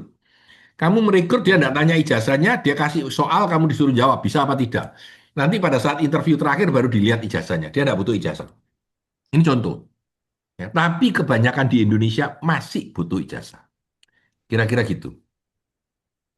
Oke, Bu Muti tambahan, silakan. Oke. Atau komen apapun, silakan. Terima kasih 250 masih bertahan. Thank you so much. Ya, sekarang juga terjadi perubahan ya, Pak Hasan ya, dengan dari pemerintah juga katanya akan mengganti prodi-prodi ya. Jurusan-jurusan akan dirubah dan ada yang dihapus langsung dari pemerintahnya. Ya. Jadi memang mungkin ada beberapa hal yang menunggu. Yang seperti tadi kata Pak Hasan ya, kondisi grey ini akhirnya pemerintah sangat-sangat berperan saat ini ya. Akhirnya gitu. Makin ke sini makin terasa peran pemerintah dalam kehidupan kita sehari-hari makin terasa. Ya. Kalau Contoh dulu yang kan paling kayaknya jelas enggak MBG. ya. Saya nggak boleh ngomong karena masih ramai. Silakan. Oke, yang kedua boleh Pak Ferry dari B18 boleh on cam dan gabung sama kita. Katanya Pak gray Ferry zone mau. ini kan tadi kata Bapak sebelum Ya. datanya lengkap kita harus segera buat keputusan karena kadang Mm-mm. datanya juga dinamis juga ya Pak ya. Nah, Mm-mm. jadi kapan harus stop cari data dan langsung bikin keputusan, Pak? Itu pertanyaannya. Oke, Pak Ferry terima kasih. Jadi gini, Pak, ketika saya tadi bikin gray action itu harus action, bukan berarti harus mengambil keputusan besar, tapi harus mengambil keputusan. Aku harus nyoba apa? Ya, karena kalau kita tidak bergerak sama sekali, itu resiko buat kita. Ya, jadi ketika Anda misalkan ada sesuatu, katakanlah Pak Ferry tiba-tiba diajak dari kawannya yang dulu lulusan S1 atau lulusan SMA reuni gitu, ketemu sesuatu gitu ya. Dan tiba-tiba Anda tahu bahwa temennya ini jagoan tentang AI bisa membuat sesuatu yang unik gitu. Nah itu menurut saya kalau resikonya kecil, Bapak harus antisipasi untuk ikut gitu. Ya. Artinya jangan karena ada situasi di luar yang bergeser seperti itu, Anda bilang aku berhenti dulu, tidak berani bergerak. Jangan itu. Ya, Bapak tadi, Bapak batch 18 EB ya, kayaknya ya, kan ikut kuliah yang kemarin ya. Ini Pak Ferry ini EB ya, betul ya? bisnis ya. RB, Pak. Oh oke, RB. Terima kasih Pak. Ya. Jadi saya nggak tahu ikut kelas kita atau tidak, karena saya kemarin baru mencoba itu di EB. RB ini reguler yang hari Sabtu. Terima kasih Pak. Jadi kita harus mulai bergerak gitu. Ada keputusan bergerak, ada sesuatu mencoba untuk jalan. Ya, karena apa? Karena kalau kita tidak bergerak, berisiko buat kita. Kalau kita bergerak, kita punya kemungkinan sukses gitu. Nah, dengan kecerdasan kita, pemahaman kita akan dunia, melihat segalanya, kita milih mana yang kita ambil, mana yang tidak gitu. Tapi intinya risiko jangan terlalu besar, tapi bergerak. Mungkin gitu Pak Ferry. Terima kasih sekali, Pak San. Sangat Saya yang mencerahkan terima kasih. sepertinya. Ya, sampai Siap. kapan-kapan kita ketemu Pak. Terima kasih banyak sudah join. Silakan Pak Muti, Bu Muti terus. Ini ada dari komentar ya dari Pak Wiratmoko. Katanya ini atau mau langsung disampaikan oleh Pak Wiratmokonya langsung? Boleh? Nah, Karena ini boleh. komentar ya, bukan pertanyaan. Silakan Iya. dibacakan aja Bu, udah masalah Bu. Eh. Waduh, waduh. Nah, Oke, ini katanya Iya, Ustaz. Jared Oke. Kunei ini katanya bahwa di Gen Z ya, mungkin ini nanti harus hadir ini memang ya minggu depan ini di Surabaya. Katanya Gen Z menunjukkan penurunan pada hampir seluruh fungsi kognitif inti karena faktor dari perkembangan teknologi digital dalam sistem pendidikan. Gitu. Makanya ini benar apa enggak sih? Harus ikut nih kelasnya Bu Seli. Jadi gini loh. Itu pernyataan dari ahli saraf di depan Dewan DPR di Amerika Bu, baru-baru ini. Ya. Ya. Oke, saya nggak baca itu Pak Wiratmoko. Terima kasih tapi masukannya. Kalau menurut saya pada saat ini pendapat orang itu selalu banyak, gitu ya. Benar yang mana masih tidak pasti, walaupun orang itu presiden ataupun orang pinter, gitu ya. Ya, ataupun betul-betul orang Harvard, gitu. Nggak mesti. Ya. Ini pendapat dulu saya dulu, ngomong dulu.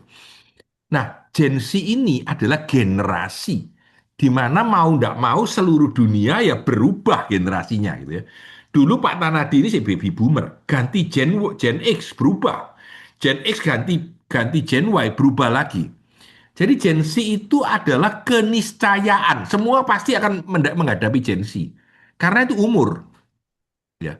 Jadi menurut saya kita harus tahu cara menghadapi Gen Z karena Gen Z itu mau nggak mau ya akan semuanya. Contoh ya, Anda tanya bank manapun pasti Gen Z-nya banyak. Ya karena umurnya segitu yang masuk gitu. Ya. Cuma caranya bagaimana saya membuat supaya Gen Z yang kerja di tempat saya kerjanya bisa efektif dan optimal. Itu pertanyaannya sebenarnya. Ya. Itu menurut saya kunci yang paling sederhana. Kita harus membuat supaya tempat kita itu happy buat Gen Z gitu. Contoh Gen Y aja dulu ya. Kenapa sih Google bikin tempat tidur, bikin layanan, bikin servis nggak karu-karuan? Itu supaya Gen Y yang masuk ke tempatnya Google happy kerja di sana dan mau bekerja optimal. Itu contoh. Ya. Nah, Gen Z juga sama. Bagaimana kita membuat iklim usaha? Saya pernah ke beberapa perusahaan yang sangat menarik untuk Gen Z.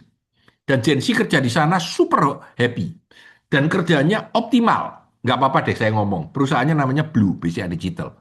Saya sudah 3 kali ke sana, 4 kali. Ya, itu saya melihat Gen Z semua. Ibunya bilang 97% orang saya Gen Z, Pak San. Tapi mereka super kerja keras. Karena iklim situasi kerja di situ mendukung. Itu mungkin pendapat saya. Bu Muti, silakan move. Buat yang mau Ada tanya langsung bicara aja ya. Iya, silakan. Ya, Jadi ya. ini dari umum ini ya, kita kedatangan tamu. Jadi kebetulan ada bekerja di perusahaan Gen Z gitu ya dengan banyak Gen Z-nya. Terus katanya Pak Dayan ini ragu untuk menggunakan AI, apalagi untuk di site yang tadi ya, skill nomor Ya. nya di site. Nah, jadi kalau dari Pak Dayan bertanya gitu, sarannya dari Pak Tanadi itu apa? Menggunakan Ya. AI untuk decision skill dan move yang skill 2 dan skill 4-nya di Enggak. Saya tidak mengatakan bahwa decision making harus memakai AI. Mungkin ada salah tangkap atau salah komunikasi dari saya. Jadi kita yang mengambil keputusan, bukan AI. Dan AI tidak mengambil keputusan buat kita. Kita mengambil keputusan untuk kita. tapi kita mengambil keputusan untuk melakukan sebuah keputusan di dalam ketidakpastian gray zone itu. Ya, supaya tidak salah paham, sama-sama tidak salah paham. Ya, jadi kira-kira begitu gambaran saya. Ya, bahkan ketika move atau memakai AI-nya, saya tidak setuju semua pakai AI gitu. Hanya memakai AI pada saat cocok saja. Itu yang penting. Itu yang penting. Paling enggak kita ini sudah siap ya Pak Tan. Benar, Ya, benar. jadi Perubahan berjalan. jangan sampai asumsinya kita pakai AI tapi kita sendiri belum siap. Ini ketemu persoalan baru nanti. Ya. Oke, saya lompat ke Pak Ferry dulu, sudah angkat tangan. Silakan Pak Ferry. Ya, Silakan ya Pak Pak. Ferry. Makasih Pak Tan. Sama-sama, Eh, Pak. saya EB18 Pak Tan. Terima kasih. Ya, dalam pematerian kemarin sama Bu dosen itu kan memang dibilang perbedaan kita dari milenial apalagi Gen Z dengan Z sekarang, kita keterbatasan informasi masalah teknologi, Pak. Jadi kita harus cari sendiri. Kalau Gen Z itu dia kan sudah ada. Mereka sebenarnya kalau nonton TV itu seharusnya bimbingan orang tua, harus ada pengarahan. Kalau nggak ditelan mentah-mentah, Pak. Dan ini akan mengakibatkan mereka akan membabi buta dan mengcopy paste semuanya. Jadi ini yang harus diperhatikan. Memang ada efek sampingnya dari AI ini, ada penurunan kemampuan kognitif kita. Tapi saya berpikiran lain bahwa kita jangan percaya 100% kepada AI. AI itu adalah sebagai langkah, saya melihatnya prinsip saya, Pak, sebagai langkah-langkah dalam pengambil kebijakan. Isinya sendiri kita yang harus memikirkan. Mungkin itu dari saya, Pak. Pak, terima kasih banyak Pak Ferry. Saya sangat setuju bahwa AI belum 100% aman, belum 100% benar dan berbahaya. Ini ada cerita ya, saya cerita sedikit. Di Amerika ada seorang ibu yang menuntut perusahaan AI karena anaknya bunuh diri. Waktu dilacak, anaknya ternyata sangat sering bertanya dengan AI. Dan ketika anaknya bilang, saya tidak punya solusi segala macam, maka saya akan bunuh diri. Dan AI merasa bahwa ya itu keputusan ya sudah harusnya begitu gitu. Jadi anaknya bunuh diri sungguhan dan mati, dan ada trace di AI itu bahwa AI programnya tidak melarang dia bunuh diri dan tidak melaporkan keinginan bunuh diri itu ke pekerja sosial dan seterusnya. Itu contoh ya Pak ya. Tapi menurut saya ya mau nggak mau kayak gitu. Ketika Grok pertama kali keluar, itu banyak orang tua marah. Karena Grok itu disuruh membuat foto perempuan telanjang atau berhubungan yang jelek dan lain-lain. Dia melakukan karena dia nggak punya larangan untuk itu. Ini contoh. Artinya ke depan itu masih banyak problem, banyak masalah. Saya setuju banget. Perlu pengawasan, setuju banget. Bahkan sekarang di Eropa sudah mulai ada aturan. Kalau aku bikin iklan dan lain-lain, dan aku bukan orang sungguhan, harus ada tandanya ini dibuat oleh AI. Ya, soalnya Anda bisa bayangkan, kalau saya bikin sebuah avatar, avatarnya bisa ngomong sebagus manusia, lalu minta kredit sama bank, lalu tidak bayar, lalu avatarnya hilang, banknya kemana? Ini contoh yang paling gampang. Iya, Pak. Sehingga aturan main pemakaian AI di seluruh dunia sangat amat harus diperketat berkali-kali lipat dengan baik. Ya, itu menurut saya menarik. Contoh sekarang ya, yang paling gampang aja. Saya tanya sama ChatGPT atau sama AI, bagaimana ya cara membunuh paman saya yang kurang ajar ini? Dia langsung bilang nggak boleh, Pak. Karena kalau dia ngasihin ilmunya celaka orang-orang. Ini contoh. Jadi restriction, nanti kalau Bapak ikut di acara yang terakhir akan ada diskusi sedikit mengenai itu, tidak panjang tapi. Ya itu harus dibuat dengan AI-nya itu. Dan sementara jalan bergelonjang dan tidak karuan, ya kita saling memperbaiki diri, merapikan, kacau lagi, memperbaiki diri, dirapikan. Kira-kira gitu sih Pak. Makasih banyak, Pak. Makasih banyak. Oke, ada pertanyaan lagi, silakan. Masih ada ini Pak. Ya. Jadi Ya, silakan Muti. Yang singkat cepat aja. Ya, silakan. Jadi ada dari Kak Tiasker ya. Ya. Kak Tiasker ini EB16 gitu Ya. ya. Kemarin ikut Katanya juga. Suruh Mas ngomong Bima aja boleh mari, panjang banget. Tias. Aduh. Tias, dicari Pak San. Ayo, di mana kamu? Hadir, Pak. Tadi masih ngantri, Pak. Tadi masih ngantri. Ya udah ngomong dulu, ngomong dulu. Pak Ya, Budi setelah ini, silakan, Tias. baik-baik, Pak. Jadi sebenarnya saya mau sharing pengalaman dan juga ada pertanyaan, Pak. Jadi sharing pengalaman. Sharing pengalamannya yang banyak supaya saya bisa makan. Ayo silakan. Siap. Jadi ini terkait dengan penggunaan AI, Pak. Kan memang sejak saya masuk ke Asia itu kan banyak belajar tentang bagaimana untuk membangun bisnis gitu ya. Ya. Kemudian apa namanya setahun yang lalu itu saya masih berpikir bahwa ini gimana ya kalau misalnya AI itu bisa menggantikan pekerjaan, ada beberapa list pekerjaan yang bisa digantikan oleh AI. Ya. Jadi saya masih bingung, Pak, itu apa aja ya dan gimana caranya gitu. Tapi setelah 100% saya switch karir gitu ya, Pak ya, terus membangun bisnis dari nol gitu, ternyata ada beberapa hal yang memang saya sangat terbantu dengan adanya AI. Sehingga ketika saya membuat sebuah BMC dan juga budget line gitu ya, kira-kira berapa staff yang saya harus hire gitu ya untuk mengerjakan bisnis bersama saya gitu kan. Itu sebenarnya membutuhkan biaya yang banyak gitu ya, Pak ya. Apalagi UMR kan sekarang, kalau saya sekarang di Jogja, Pak, UMR juga udah mulai disesuaikan gitu kan. Kemudian masih ada juga resikonya yang belum pas dengan karakter yang saya pengen gitu, Pak, tentang staff ketika ketemu gitu. Jadi ada beberapa hal yang pada akhirnya saya coba ulik dengan AI gitu. Ya, salah satu contohnya ya mungkin yang paling dasar adalah creating content gitu ya, Pak ya, untuk di Instagram siapapun. Nah, itu tuh perubahannya sangat-sangat cepat gitu ya, Pak ya, dari 6 bulan yang lalu sama sebulan yang lalu tuh dan hari ini tuh beda banget gitu ininya perubahannya, sehingga hal tersebut meyakinkan saya bahwa terkait dengan efisiensi yang dilakukan oleh pemerintah juga gitu kan ya, kebutuhan kita yang sekarang otomatis karyawan AI dalam tanda kutip itu sangat saya butuhkan dalam konteks bisnis saya gitu, Pak. Nah, apalagi kemarin sempat ikut 2 kali ya kuliah tentang AI dan itu juga meyakinkan saya juga untuk bisa bagaimana ketergantungan terhadap AI itu bisa terjaga gitu. Ya, saya dapat tips juga tuh dari Bu Ida kemarin bahwa setiap seminggu itu setidaknya 2-3 hari untuk detach gitu, Pak. Sehingga hubungan saya dengan AI itu benar-benar sehat gitu. Sehingga saya masih bisa berpikir realistis dan sebagainya gitu. Ya, itu menarik ya. Jadi gini, saya coba jelaskan sedikit ya, Bu Tia. Jadi gini loh. Tapi Anda harus hati-hati karena 6 bulan lagi aturan main bisa berubah. Ya. Contoh yang paling gampang. 3 bulan lalu, tidak ada orang bicara tentang cloud. Hari ini semua iklan yang ada di Instagram dan lain-lain tentang cloud semua. Ini contoh aja. Ya, Anthropic punya company. Iya. Nah, sekarang cloud lebih hebat di bidang lain. Tapi saya dengar kemarin, ChatGPT lagi bikin yang bisa melawan cloud ya, dengan catatan tertentu. Jadi, this is a never-ending race. Ya, kalau saya bilang, jangan invest total seluruh kekayaan dan harta kita pada satu sisi. Saya pakai ini oke, kalau yang lain keluar lebih hebat, gua pindah. Gitu.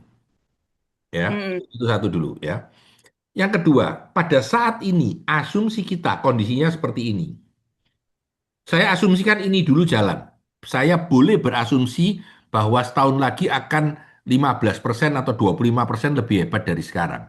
Tapi bisa saja 1 tahun lagi 5 kali lipat lebih hebat dari sekarang. Ini contoh. Ya. Jadi harus hati-hati. Ya.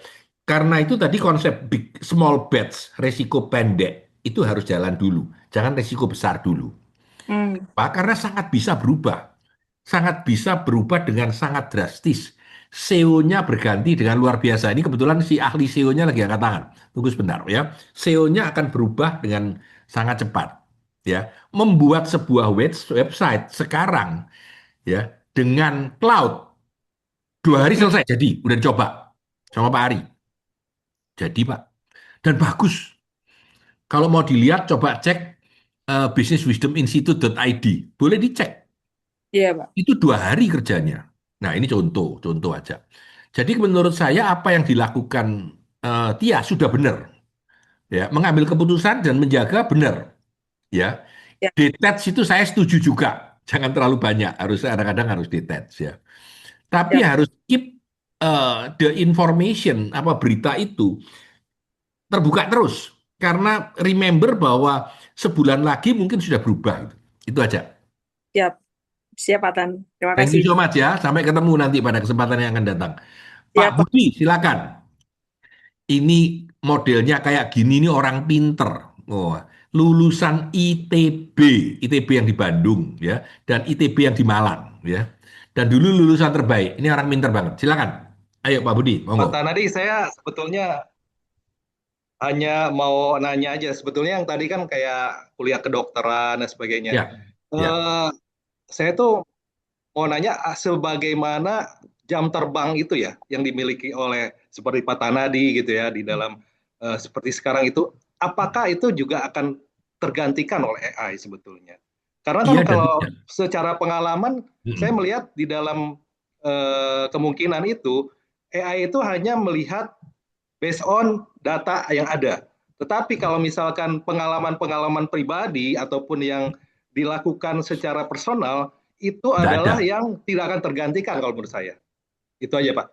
Thank you. Itu bagus tuh. Pendapatnya Pak Budi ini bagus banget ya. Jadi ada bagian pengalaman personal yang real. Biasanya kadang-kadang kita bicara wisdom gitu. Wisdom yang real yang dipunyai orang yang tidak mudah akan digantikan dengan AI. Saya setuju dengan Pak Budi, tapi saya rem dulu, Pak. Setahun yang lalu, 2 tahun yang lalu, semua orang bilang AI itu tidak punya perasaan, Pak. Oke ya. Tapi ternyata hari ini saya boleh bilang AI itu perasaannya halus. Tapi perasaan itu sebenarnya palsu, Pak. Ya. Saya kasih contoh yang paling gampang. Ya, ini true story. Ya, ada kawan saya suka mainan AI tanya-tanya ya. Jam 2 malam dia masih tanya AI. AI-nya bilang apa? Sudah jam 2 malam, bukankah ini waktumu untuk istirahat? Apakah kamu tidak kelelahan? Mati gak lu? Serius, Pak, serius ya.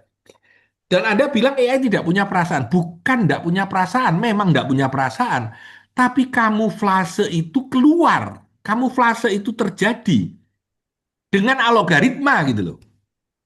Dengan algoritma. Nah, saya mencurigai Pak Budi bahwa 2 tahun lagi, setahun lagi, saya bisa nambahi prompt saya, act as an experience with 20 years of knowledge and experience real in life, gitu ya.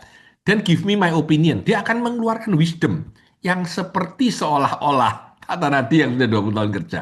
Itu yang saya khawatirkan. Aku enggak validasi ya, aku enggak validasi.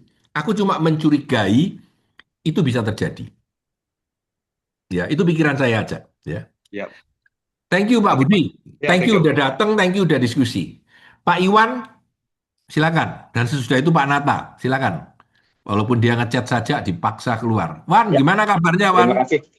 Ini Baik, orang Pak Tan. pinter juga ini batch 9 yang jagoan-jagoan keluar semua. Thank you. Silakan Iwan. Ya, Pak Tan. Kalau dilihat sebenarnya gini, saya ada sharing sedikit sebenarnya. Kemarin saya menggunakan Blackbox AI sebenarnya. Saya berlangganan Blackbox AI. Terus kemarin juga saya mengajarkan ada salah satu kementerian inspektoratnya diajarin lagi cara menganalisis case dan lain-lain. Ya. Analisis case. Nah, ketika mereka diajarkan menganalisis case menggunakan Blackbox, yang jadi masalah adalah ketika yang Gen Z ini akhirnya melakukan analisis sesuai dengan apa maunya. Apa maunya dia bikin analisisnya, dia bikin dari promnya kan. Nah, ketika masuk ke hasil dari investigasi, karena kan saya kasih punya prompt saya kasih formatnya. Ketika dia kasih, bisa dibayangkan bahkan dia itu mengeluarkan database bahwasanya kalau misalnya ada fraud di sini, yang dilakukan adalah yang melakukan divisi ini. Bisa dibayangkan. Jadi dia bisa dengan prompt itu dia bisa melakukan investigasi sampai detailing yang akhirnya divisi ini loh, yang divisi yang ada di kantormu yang sering melakukan fraud. Nah, Tetapi proses yang perlu dilakukan adalah akhirnya si anak tersebut sering melakukan ini. Dia kecek, lalu dia melakukan itu analisis terus gitu kan. Ini dan akhirnya kejadian bahwasanya Patan sudah tahu kemarin bahwasanya yang terjadi di OTC kemarin itu salah satu kementerian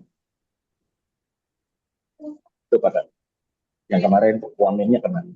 Tapi prosesnya adalah yang perlu diperhatikan adalah bahwasanya ketika analisisnya sudah sangat paham dan database sudah dikasih, investigasi ini jadi lebih sangar, Pak. Sangar banget. Kenapa sangar? Ini bisa langsung tahu bahwasanya ini loh, ini loh apa namanya divisinya, ini loh apa namanya perhitungannya sampai seperti itunya. Karena mungkin saya pakai ChatGPT, pakai Gemini, tapi pakai black box karena berlangganan. Nah disitulah bahwasanya selain pengalaman, selain juga setelan promnya, kita juga memberikan format yang memang dibutuhkan di sebuah lembaga atau dibutuhkan untuk kita menganalisis database itu. Dan kalau kita berulang kali, kalau Pak Tan bilang tadi bahwasanya kita bisa tuh kasih keputusannya nggak perlu besar gitu. Nah dia itu melakukan itu, keputusannya kecil dulu, ditarik lagi keputusannya, analisis lagi, investigasi. Dan Pak Tan yang dilakukan adalah anak Gen Z ini, dia melakukan itu 29 kali, Pak. Sampai dapat, divisi ini loh biang keroknya, gitu sampai. Tapi prosesnya yang tadi ya, kenapa sih mungkin banyak orang yang merasa ya ini kayaknya nggak ini deh, nggak worth it kalau bahasa anak ABG. Ya, betul. Tetapi prosesnya yang perlu kita lakukan adalah satu, kebanyakan kita sebagai orang tua ngajarin anak-anak tuh, ayo, nggak apa-apa, coba masalah sih gitu. Padahal yang paling gampang itu adalah ketika kita men-scan, misalnya nih ada usus ya, apa fungsi usus? Orang tuh nggak begitu, apa nih kalau di makanan ini berapa nih kalorinya? Itu yang nggak dipakai sampai sekarang, Pak Tan. Jadi itu kan fungsinya harusnya begitu ya, dia berlanjut sebenarnya. Nah itu yang dilakukan anak Gen Z ini, dia gila kalau dibilang. Sampai ngomong gini, Iwan, saya punya ini database, ketika diinform saya, aku kejadian sebulan berikut. Ini kejadian sebenarnya, dan saya ngobrol sama dia, kamu database ini nggak kasih tahu? Enggak Pak, saya nggak ngomong gitu. Tapi dari kondisi yang terjadi bahwasanya analisis prom yang baik dan percobaan mengambil keputusan berkali-kali itu adalah satu proses bahwasanya keputusan besar itu ada ketika keputusan kecil itu dapat. Itu sih kalau saya melihat Pak. Nah seringnya adalah kebanyakan orang nggak siap dengan itu. Itu pengalaman saya kemarin Pak. Thank you Wan, thank you for sharing, Ini catatan saya ya. Memang kalau kita memakai baik dengan cara banyak tanya 29 kali atau dengan sesuatu, kadang-kadang bisa miring dan kadang-kadang bahkan bisa halusinasi. Salah satu cara membuat ChatGPT halusinasi, kita kasih informasi terus seperti itu, akhirnya dia percaya yang itu daripada yang realistis. Ini contohnya ChatGPT bisa begitu.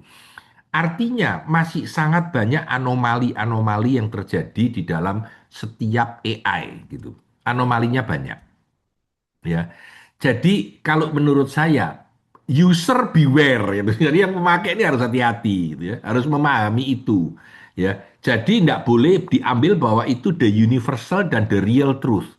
Bahkan ChatGPT itu menulis begitu dia mengasih analisa panjang di bawahnya ChatGPT can be wrong. Dia tulis gitu. Ya. Ini untuk disclaimer. Tapi menurut saya memang benar bisa ngawur dia. Ya. Tapi menurut saya ya kebenaran sebuah AI itu sekarang sudah antara 80-90%. Ya, kalau saya, Pak Tanadi bilangnya gitu. Kurang lebih bahkan saya lebih cenderung bilang 90%. Dulu masih 70%, banyak yang salah. Makin lama makin bersih, makin lama makin bersih. Makin lama makin benar-benar gitu. Itu yang menurut saya powerful. Tapi terima kasih banyak Mas Iwan ya.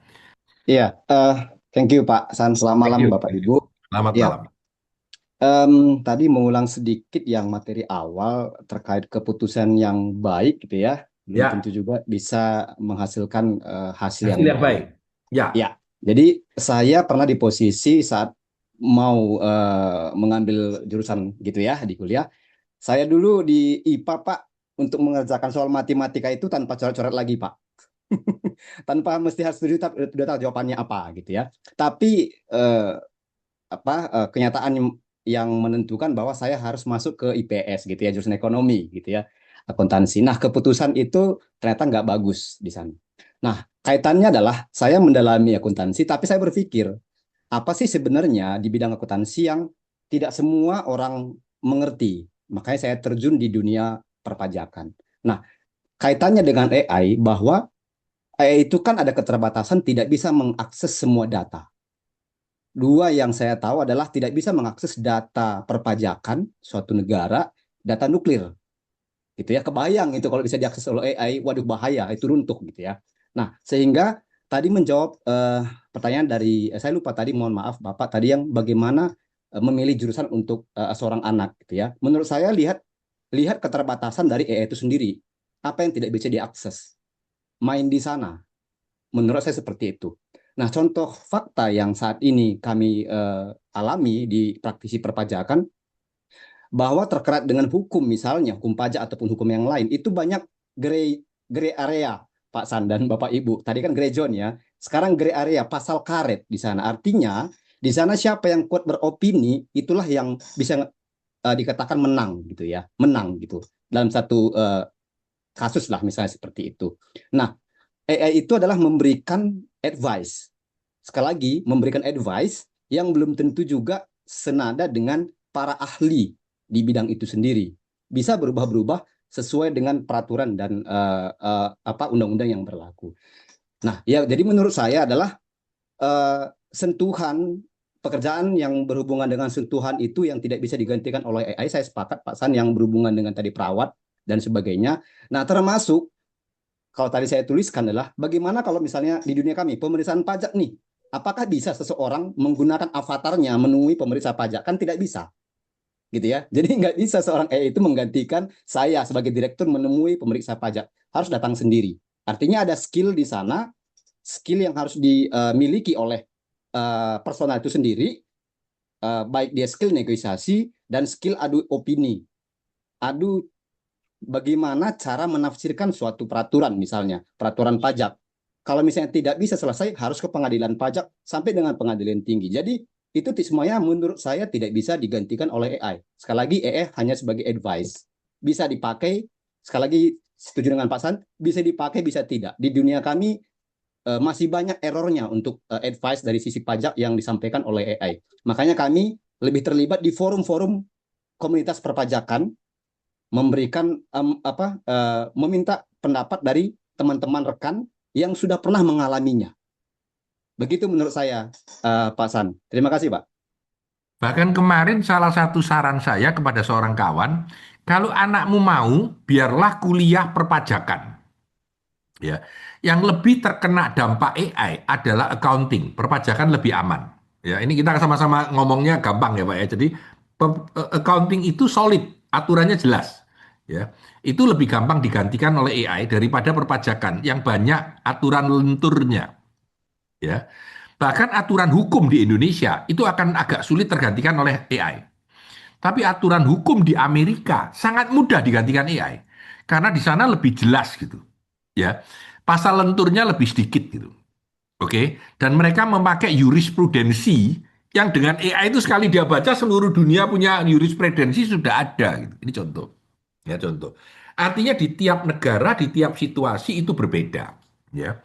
Nah, saya setuju kalau urusan pajak itu sangat banyak aturan lentur yang tidak pasti, ya.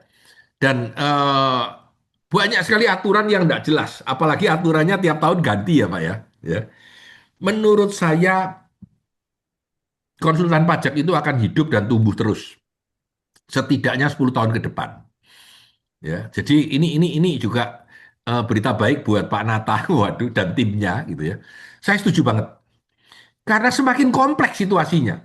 Ya, sekarang 0,5% tidak boleh. Lalu ini gimana? Lalu ini gimana? Wah, aturannya bulat lagi ya. Belum lagi kalau sudah pakai soal apa namanya data komputer, wah hang terus gitu ya dan seterusnya. Sudah ruwet banget ya. Tapi saya setuju bahwa aturan AI itu masih akan lebih lama memasukin dunia perpajakan. Mungkin itu catatan tambahan saya. Kira-kira gitu. Thank you Pak Nata. Ini biasanya orang terakhir yang tanya sebelum saya tutup. Ini namanya Pak Rafael ya. Masih ingat Pak Tanadi ya. Terima kasih Pak Rafael sudah hadir. Ini Pak orang Tanadi. orang yang paling tahu tanya saya taruh paling akhir. Sekarang ngomongnya cerewet, jadi saya taruh di belakang. Silakan Pak, mau kasih komen boleh Pak, monggo. Ya, seperti yang di teks tadi Pak Tanadi. Hmm. Ketika di gray zone atau bahkan dark zone itu kan, Ya, ya. apakah itu ujian kita setia atau Ya. sebenarnya itu tanda bahwa kita harus switch gitu Pak Tanadi.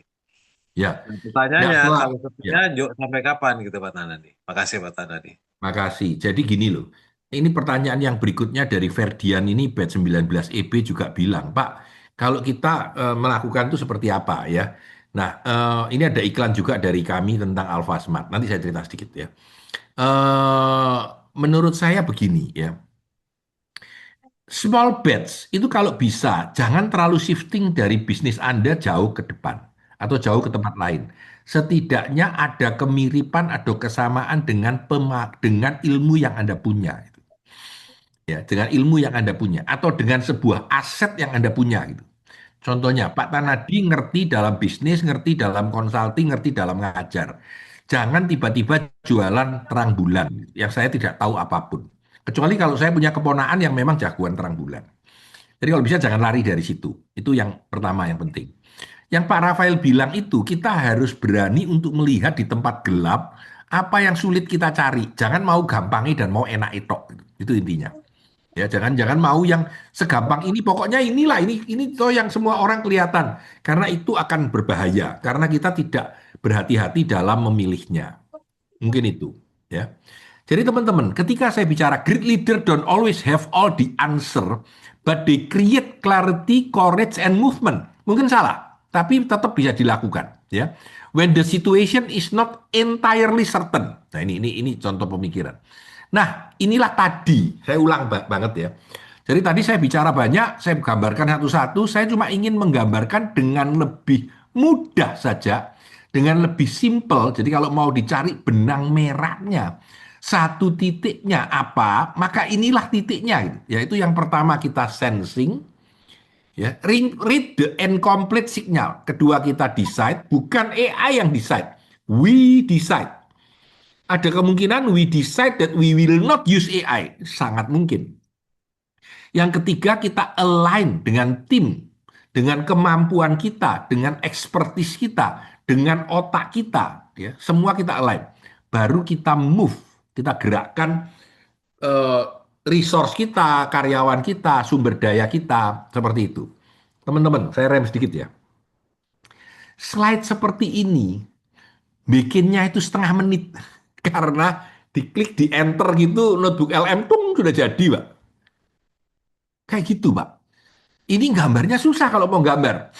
Ya, ini saya terbuka ini, saya bilang bahwa ini dikerjakan notebook LM gitu. Tapi atas permintaan saya. Gitu. Ya, 4 ini ya. Nah, yang berikutnya. Ini slide lama saya sih.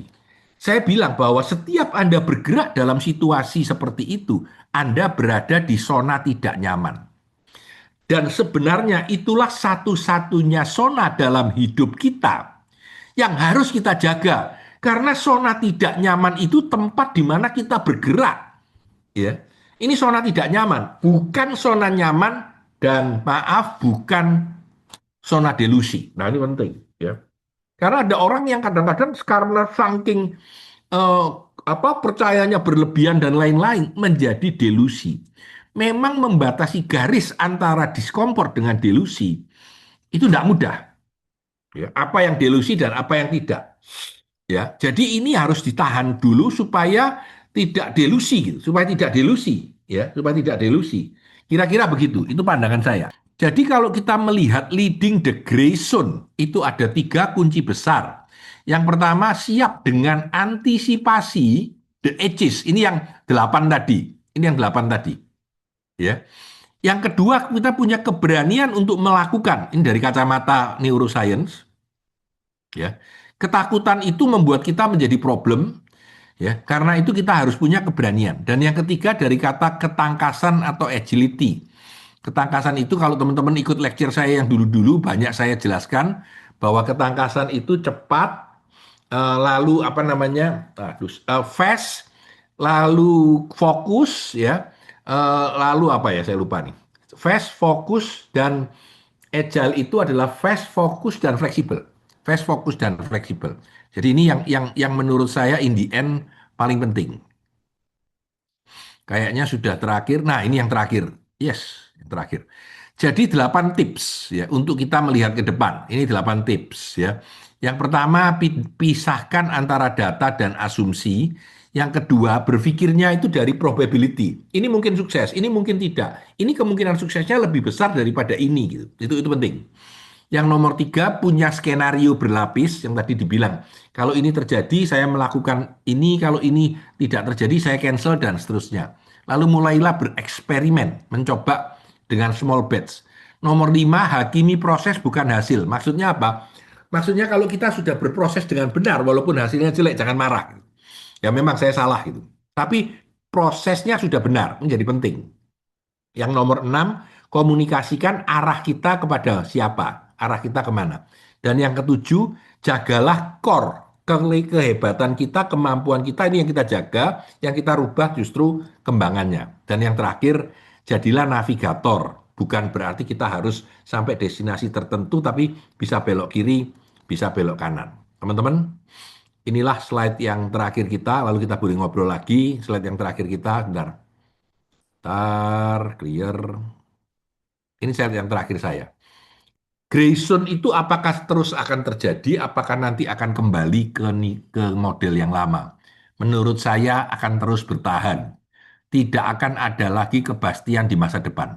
Yang ada adalah bagaimana kita mampu melakukan terbaik yang kita bisa. Terbaik ya, bukan ngawur. Dengan kemungkinan terbaik untuk mencapai sukses. Apakah pasti? Tidak.